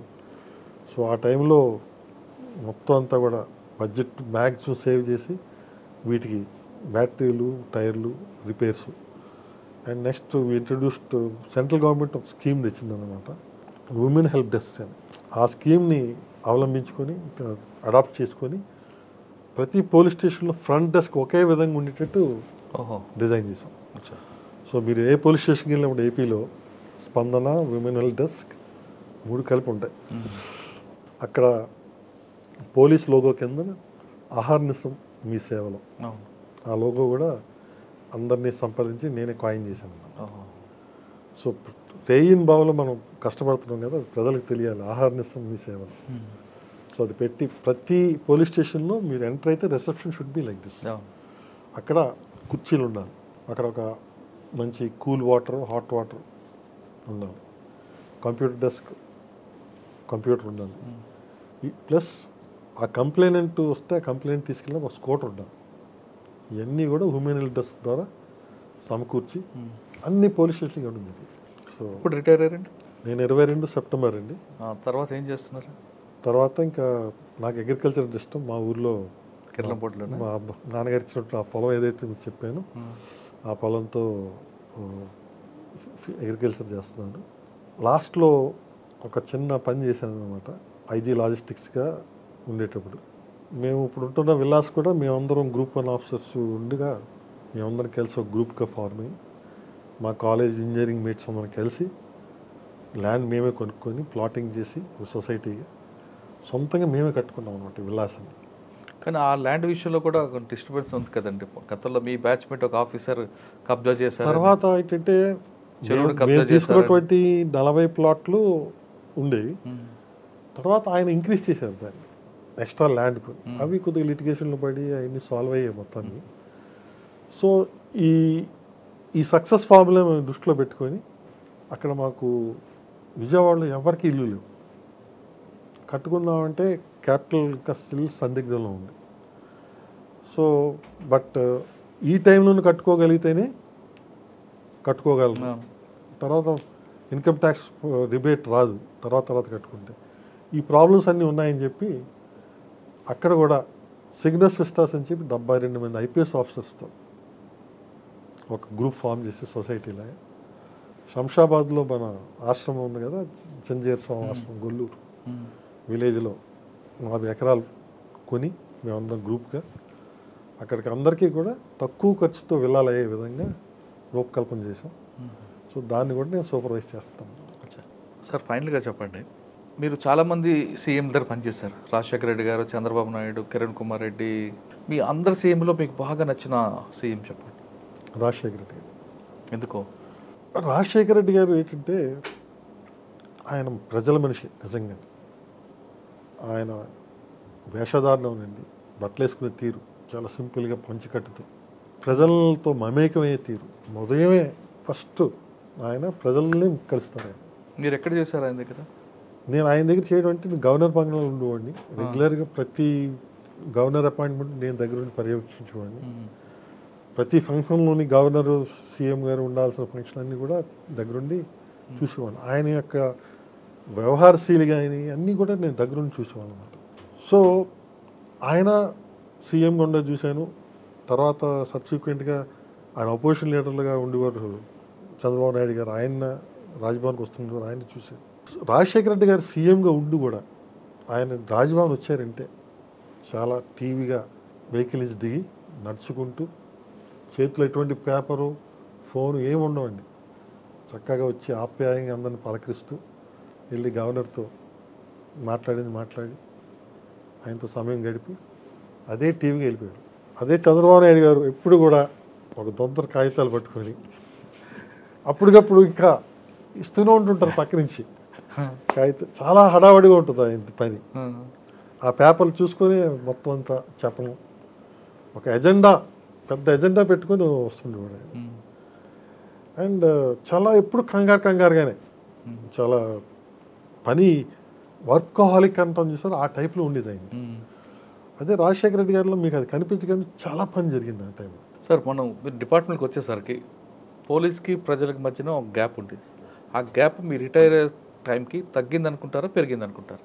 ఇప్పుడు నేనున్న టైంకి ఇప్పటికీ తగ్గిందని చెప్పాలి. ఎందుకంటే మేము రిక్రూట్ అయ్యి మేము ఫీల్డ్ సర్వీస్ చేసే టైంలో ఈ వామపక్ష తీవ్రవాదం చాలా విపరీతంగా ఉండేది. సో ఆ టైంలో మేము అవలంబించే పద్ధతుల వల్ల అవ్వచ్చు, మేము చూపించే షో ఆఫ్ ఫోర్స్ వల్ల కావచ్చు, చాలా గరానంగా ఉండేవాళ్ళం మేము.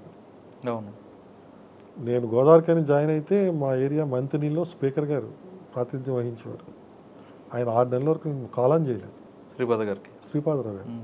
తర్వాత ఆయన చాలా క్లోజ్ అయ్యారు నాకు. ఆయన నా పద్ధతులు అవి చూసి మెచ్చుకున్నారు. ఆయన అది వేరే విషయం.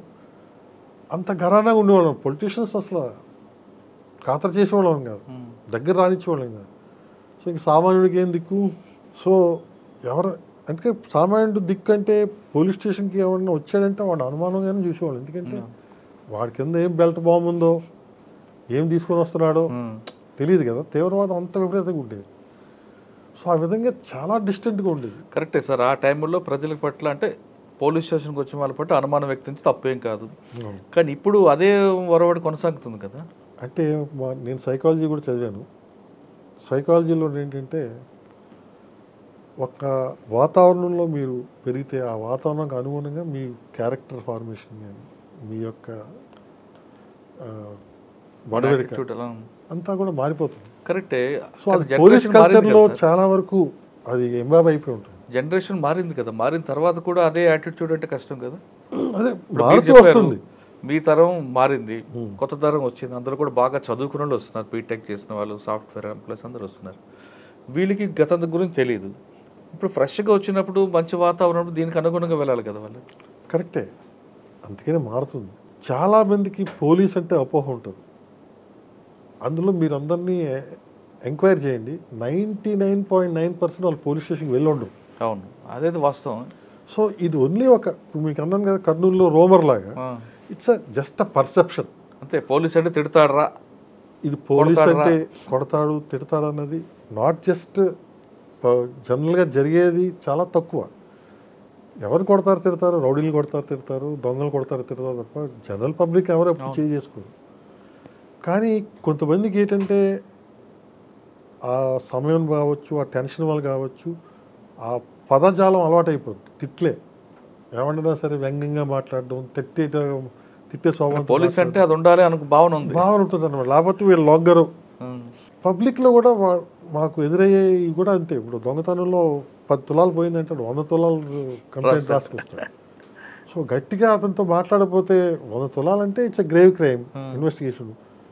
రేపు దొంగిన 10 తులాలు వస్తుంది మాకు వెనక్కి. So recovery percentage will be 10% only. వాడు ఒప్పుకోడు. సో ఇవన్నీ ఉంటాయి. కాబట్టి పబ్లిక్తో ఇంటరాక్షన్ అయినప్పుడు వచ్చినటువంటి ప్రాబ్లమ్స్ వల్ల కావచ్చు, ఏమైనా ఉంటారు. కానీ ఇప్పుడు అందుకనే ఈ యాప్స్ అన్నీ ఇంట్రడ్యూస్ చేస్తాం. చాలా వరకు యూ కెన్ జీరో ఎఫ్ఐఆర్ కానీ పబ్లిక్గా మీరు యాప్ ద్వారా కూడా కంప్లైంట్ ఇవ్వచ్చండి. సో లీగల్ సిస్టంలో కొన్ని మార్పులు తీసుకొచ్చి మీరు ఎక్కడి నుంచన్నా ఎఫ్ఐఆర్ ఇవ్వచ్చు, పోస్ట్ చేయొచ్చు అని చెప్పి చేయగలిగితే పబ్లిక్ తోటి ఇంటరాక్షన్ చాలా వరకు మరి తగ్గితే ఇది ఈ పర్సెప్షన్ మారుతుంది. ఒకటి. 2, నేను కొసావలో ఉన్నప్పుడు ఒక సిస్టమ్ ఆఫ్ ఇన్వెస్టిగేషన్ ఉంది. ఇప్పుడు మన జ్యుడిషియల్ సిస్టమ్ ఎలా అంటే ఒక నేరం జరిగితే పోలీసుల ముందు రికార్డ్ చేస్తారు స్టేట్మెంట్. సో ఒకసారి ఆల్రెడీ ఆ విట్నెస్కి 2-3 సార్లు తిప్పితే కానీ ఆ స్టేట్మెంట్ అవ్వదు. అవును. సో పాపం ఆ నేరంలో ప్రత్యక్షంగానో పరోక్షంగా ఉన్నందుకు పాపం వాడికి హెరాస్మెంట్. మళ్ళీ వాడి కోర్టు నుంచి సామాన్లు వస్తాయి, కోర్టుకి వెళ్ళాలి. కోర్టుకి 2-3 సార్లు తిప్పుతారు. సో అవతల ఎఫ్పీపీ రాలేదని ఒకసారి ఆగిపోద్ది, లేకపోతే ఎస్ఐ రాలేదని ఒకసారి ఆగిపోద్ది, మొత్తానికి 4-5 సార్లు. సో న్యాయ వ్యవస్థలో ఎవరన్నా ఒక విట్నెస్ చెప్పాలంటే భయపడే ధోరణి ఉంటుందన్నమాట. సో ఇక్కడ ఈజీగా దాన్ని మనం పరిష్కరించవచ్చు. ఎలాగంటే కొసోవోలో ఎలా ఉండేదంటే జ్యుడిషియల్ ఇన్వెస్టిగేటివ్ మెజిస్ట్రేట్స్ ఉండేవారు. ఎస్పెషలీ ఇది serious crime like rape case కానీ మర్డర్ కేసు, పెద్ద కేసులన్నిటికీ ఇది ఎక్కువగా వాడేవాళ్ళు. సో ఎప్పుడైతే ఈ కేసు రిపోర్ట్ అవుతుందో వెంటనే మెజిస్ట్రేట్ కూడా ఫీల్డ్కి వచ్చేస్తాడు. అక్కడే డైరెక్ట్గా వాంగ్మూలాలన్నీ వాడే డైరెక్ట్గా తీసుకుంటాడు. సో ఇంక మళ్ళీ కోర్టుకు రావాల్సిన అవసరం లేదు. వీటినే కోర్టులో ప్రొడ్యూస్ చేస్తారు. ఓన్లీ అప్పుడు ఇన్వెస్టిగేషన్ ఆఫీసర్స్ పీపీ ఏపీపీ వాళ్ళంతా అయిపోతుంది. ఈ విధమైన సిస్టమ్ తీసుకొస్తే ముందు సాక్షులు కూడా చాలా ధైర్యంగా ముందుకు వస్తాయి. అక్కడ జరిగే నేరాల సంఖ్య తక్కువ, మన దగ్గర జరిగే నేరాల సంఖ్య ఎక్కువ కదా. ఎక్కువనే కావచ్చు, దాని తగ్గట్టుగానే మనం రిక్రూట్ చేసుకోవాలి, కోర్టులు పెంచుకోవాలి కదా. దాని at least make a trial for serious cases like murder case కానీ, రేప్ కేసులు కానీ, లేకపోతే దొంగ పెద్ద డెకాయిటీ కేసులు కానీ, ఇలాంటి పెద్ద నేరాలు ఏవైతే ఉన్నాయో అలాంటి కేసులు 164 స్టేట్మెంట్ అనేది స్పాట్లో చేసేస్తే ఇంకా వాడు రావక్కర్లేదు, సులభతరం అవుతుంది. విట్నెస్లు ముందుకు వస్తారు, శిక్షలు పడతాయి. మెయిన్ ప్రాబ్లం శిక్షలు పడతలేదు. ఎవరైతే రావట్లేదు కాబట్టి నేర ప్రవృత్తి పెరిగిపోతుంది. నేరాలు చేయడానికి ఈజీ అలవాటు పడుతున్నారు. ఇప్పుడు ఈ సైబర్ క్రైమ్ ఉందంటే వాళ్ళు ఈజీగా దొరకలేని శిక్షలు పడతలేదనే కదా వీళ్ళు ఈజీగా చేయగలుగుతున్నారు. అదే శిక్ష పడుతుంది పక్కాగా తెలిస్తే వాళ్ళు ఈ నేరాలకి ఇవ్వరమాట. సార్ ఫైనల్గా చెప్పండి సార్, మీరు వచ్చినప్పుడు క్రైమ్ రేట్ మారుతూ వస్తుంది. Traditional crime, white collar offence, cyber crime. ఇటువంటి క్రైమ్ని హ్యాండిల్ చేయాలంటే ఇప్పుడు నెక్స్ట్ జనరేషన్ ఆఫీసర్ ఏ విధంగా ఉండుకోవాలి? బేసిక్గా అండి, నేను కాకతీయంగా నిన్నే ఒక కేసు జరిగింది. నా close friend classmate, engineering classmate, అతనికి ఒక మెసేజ్ వచ్చింది ఫెడెక్స్ నుంచి, మీరు థైలాండ్ పంపించినటువంటి పార్సల్ కస్టమ్స్ వాళ్ళు సీజ్ చేయడం ద్వారా ఆగిపోయింది అని మెసేజ్ వచ్చింది. వీడు అసలు ఫెడెక్స్ లేదు, పార్సల్ ఇవ్వలేదు. నేనేంటి ఫెడెక్స్కి ఇవ్వడం ఏంటి అని చెప్పి వీడు పక్కన ఊరుకున్నాడు. 10 నిమిషాల్లో ఫోన్ వచ్చింది, మేము ముంబై కస్టమ్స్ నుంచి ఫోన్ చేస్తున్నాం, మీరు థైలాండ్ పంపిన పార్సల్ మీద మీ Aadhaar number so and so ఉంది, మీ mobile number so and so ఉంది, కరెక్టా కాదా అని. మరి ఆధార్ నెంబర్ కరెక్టే, ఫోన్ నెంబర్ కరెక్ట్, అవును కరెక్టే, మరి ఆ పార్సిల్లో మత్తు పదార్థాలు ఉన్నాయి, సో కాబట్టి మిమ్మల్ని మేము అరెస్ట్ చేయాలి. సో మీకు 2 ఇస్తాం ఆప్షన్స్. ఒక ఆప్షన్ ఏంటంటే ఇప్పుడు మేము వచ్చి మిమ్మల్ని అరెస్ట్ చేస్తే 30-40 రోజులు మీరు మా కస్టడీలో ముంబైలో ఉండాలి. అప్పుడు అన్నీ వెరిఫై చేసిన తర్వాత నేరం ఉందో లేదో చూసి అప్పుడు నిర్ణయిస్తాం. రెండో ఆప్షన్ ఏంటంటే నేను చెప్పేంత వరకు 36 గంటలు నీ ఫోన్ వాట్సాప్లో వీడియో కాల్లో ఓపెన్ చేసి పెట్టాలి. 36 గంటలు ఓపెన్ చేసి వాట్సాప్ వీడియో కాల్లో పెట్టాలి. సో పెట్టేసాడట, నువ్వు వెంటనే 5 నిమిషాల్లో మాకు వాట్సాప్ కాల్ చేస్తాను, నువ్వు ఎత్తుకోవాలని. లక్కీగా కూతురు అమ్మాయి సాఫ్ట్వేర్లో చేస్తుంది, ఆ అమ్మాయికి ఇన్ఫార్మ్ చేసి నాకు ఇలా కేసు వచ్చింది, నేను అది అటెండ్ అవ్వాలి, నువ్వు కూడా ఎవరికి చెప్పగా నేను ఏదో వాళ్ళకి టచ్ చెప్పి బయటపడతానని చెప్పి కూతురు. లేదు డాడీ అది ఫాల్స్ అయి ఉంటుంది, నువ్వు నమ్మకం అలాంటివన్నీ అంటే, లేదు వాళ్ళు పక్కగా చెప్పారు, నా ఆధార్ నెంబర్ అని చెప్పేస్తున్నారు, వాళ్ళకి తెలియకపోతే ఆధార్ నెంబర్ ఎలా వస్తుంది, ఫోన్ నెంబర్ అయితే రావచ్చు కానీ అని చెప్పి. సో ఇంకా నెక్స్ట్ 5 మినిట్స్లో వాట్సాప్ కాల్ వచ్చింది. ఇంకా ఆడ ఏ కాల్స్ ఆడికి రావు, మనం ఫోన్ చేసినా ఆడికి ఫోన్ వెళ్దు, వాళ్ళ అమ్మాయి ఫోన్ చేసిన ఫోన్ వెళ్దు. వాడికి ట్రాకింగ్లు పెట్టేశారండి. వాడిని ఈ పని చేయి, ఆ పని చేయి, నువ్వు హోటల్కి వెళ్ళు, అక్కడే టిఫిన్ తినాలి, నేను చెప్పినట్టు చేయి అన్నట్టు ఏవో రకరకాల డీటెయిల్స్ ఇంకా నేను కనుక్కోలేదు. వాడు ఇంకా షాక్లో ఉన్నాను, ఏం చేయించారు వాడి చేత. పాప అమ్మాయి లక్కీగా నేను గుర్తొచ్చి నాకు ఫోన్ చేసి చెప్పింది, బాబాయ్ ఇలాగా అంకుల్ ఇలా జరుగుతుంది, మా డాడీ ఇంకా హోల్డ్లోకి వెళ్ళిపోయాడు, ఏం చెప్పినా వింటలేదు, అది ఫాల్స్ అని చెప్పినా వింటలేదని అని చెప్పాను. అంటే నేను ట్రై చేశాను మ్యాక్సిమం, ఎంతకీ వినడం లేదు. వినకపోతే అప్పుడు ఆ అమ్మాయికి సలహా ఇచ్చాను, ఎవరో ఒక మనిషిని ఫిజికల్గా మీ డాడీ దగ్గర పంపించి దగ్గరుండి పోలీస్ స్టేషన్ తీసుకెళ్ళి అక్కడ కంప్లైంట్ ఇప్పించాను. సో కుర్రోడిని పంపించింది పాపం. పంపిస్తే ఆ కుర్రోడు ఏదోలా ఒప్పించి అతను తీసుకెళ్తే వాడు మళ్ళీ ఆ ఫోన్లో వాడిని బెదిరించి పోలీస్ స్టేషన్కి వెళ్లకుండా చేశాడు. సెంట్రల్ బ్యూరో ఆఫ్ ఇన్వెస్టిగేషన్ నుంచి నీపై ఇలా మనీ లాండరింగ్ సడన్గా మారిపోయింది. ఇందాక కస్టమ్స్ అన్నాడు, ఇప్పుడు మనీ లాండరింగ్ కేసులో నీపై అభియోగాలు మోపుతున్నాం, ఇలాగా సో అండ్ సో సెక్షన్స్ ప్రకారం నువ్వు శిక్షార్హుడు కాబట్టి నేను తొందరలోనే అరెస్ట్ వారెంట్ చేస్తామని చెప్పి కిందన ముంబై పోలీసులు స్టాంప్ వేశారు. వేస్తూ ఇక్కడ signed by Milind Balkambe IPS DCP cyber crimes ఉన్నారు.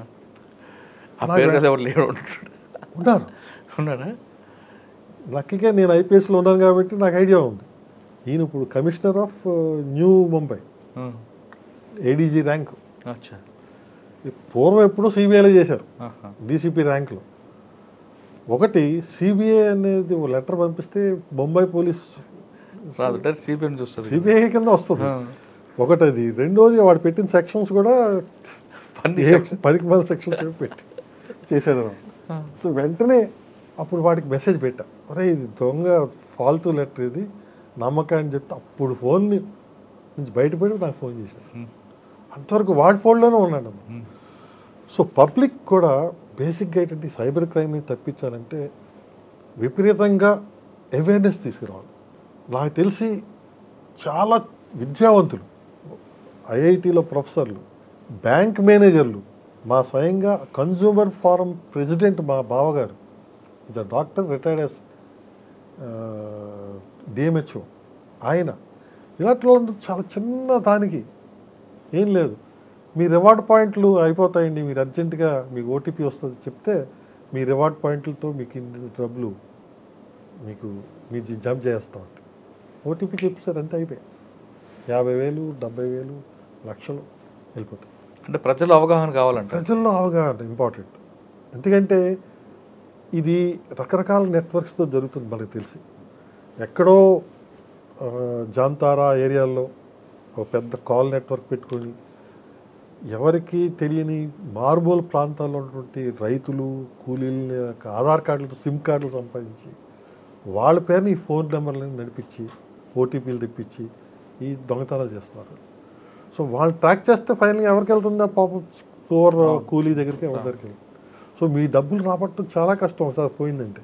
నాకు మెసేజ్ వచ్చింది, మీరు మీ ఫోన్ని పలానా వాడారు కాబట్టి 2 గంటల్లో ఈ లింక్ కానీ మీరు లింక్ క్లిక్ చేయకపోతే మీ సర్వీస్ మేము కట్ ఆఫ్ చేస్తాం. నాకు అర్థమైపోయింది ఇది ఫాల్స్. సో పట్టించుకోలే.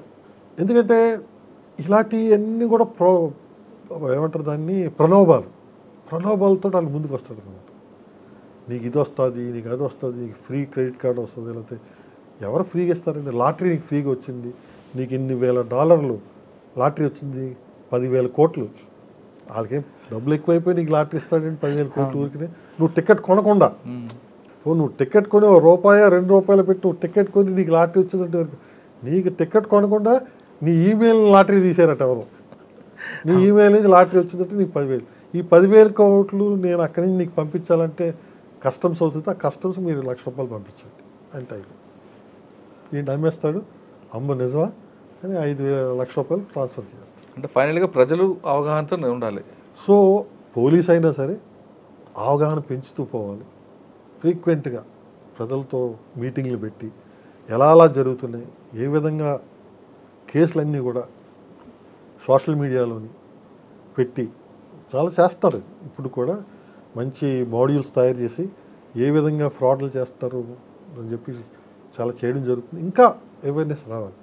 ఎందుకంటే అవన్నీ ఇంగ్లీష్లోని హిందీలోనే ఉంటాయి, తెలుగులో వచ్చే విధంగా. ఎందుకంటే ఎక్కువగా ఇప్పుడు సాఫ్ట్వేర్ మనం ఫోన్లు యూజ్ చేసేదంతా కూడా ఇప్పుడు కింద లెవెల్ వరకు వెళ్ళిపోయింది.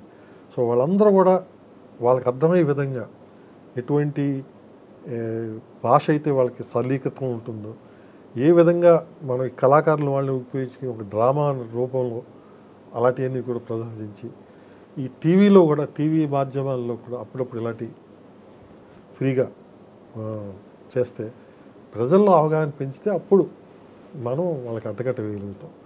అలాగే మేము ఈ బ్యాంక్స్ మీటింగ్స్లో కూడా చెప్పడం జరిగింది, RBI should take strict rules అని. But ease of doing business అనే ఉద్దేశంతో ఇమ్మీడియట్ ట్రాన్స్ఫర్లు అయిపోవడంతో మనకి ఆ క్యాష్ ట్రాకింగ్ అనేది కష్టం అవుతుంది. సో అది మరి దానికి ఆలోచించాలి వాళ్ళు ఏం చేయాలంట. ప్రజల్లో అవగాహన కల్పించడమే సైబర్ నేరాలకు అడ్డుకట్ట చేయొచ్చు అంటున్నారు నాగేంద్ర కుమార్ గారు. ప్రజలు కూడా ఖచ్చితంగా ఫేక్ కాల్స్ కానీ ఓటీపీ చెప్పమని ఎవరు అడిగినా నమ్మద్దు. మీలో అమాయకత్వం, మీలో అత్యాసే సైబర్ క్రిమినల్ పాలిట అదొక వరంగా మారుతుందంటూ చెప్తున్నారు. ఇది ఈ వారం నాగేంద్ర కుమార్ గారితో ఎక్సలెంట్ ఇంటర్వ్యూ. వచ్చే వారం మరో గెస్ట్తో మళ్ళీ కలుద్దాం. అంతవరకు నమస్తే. Thank you sir. Thank you very much.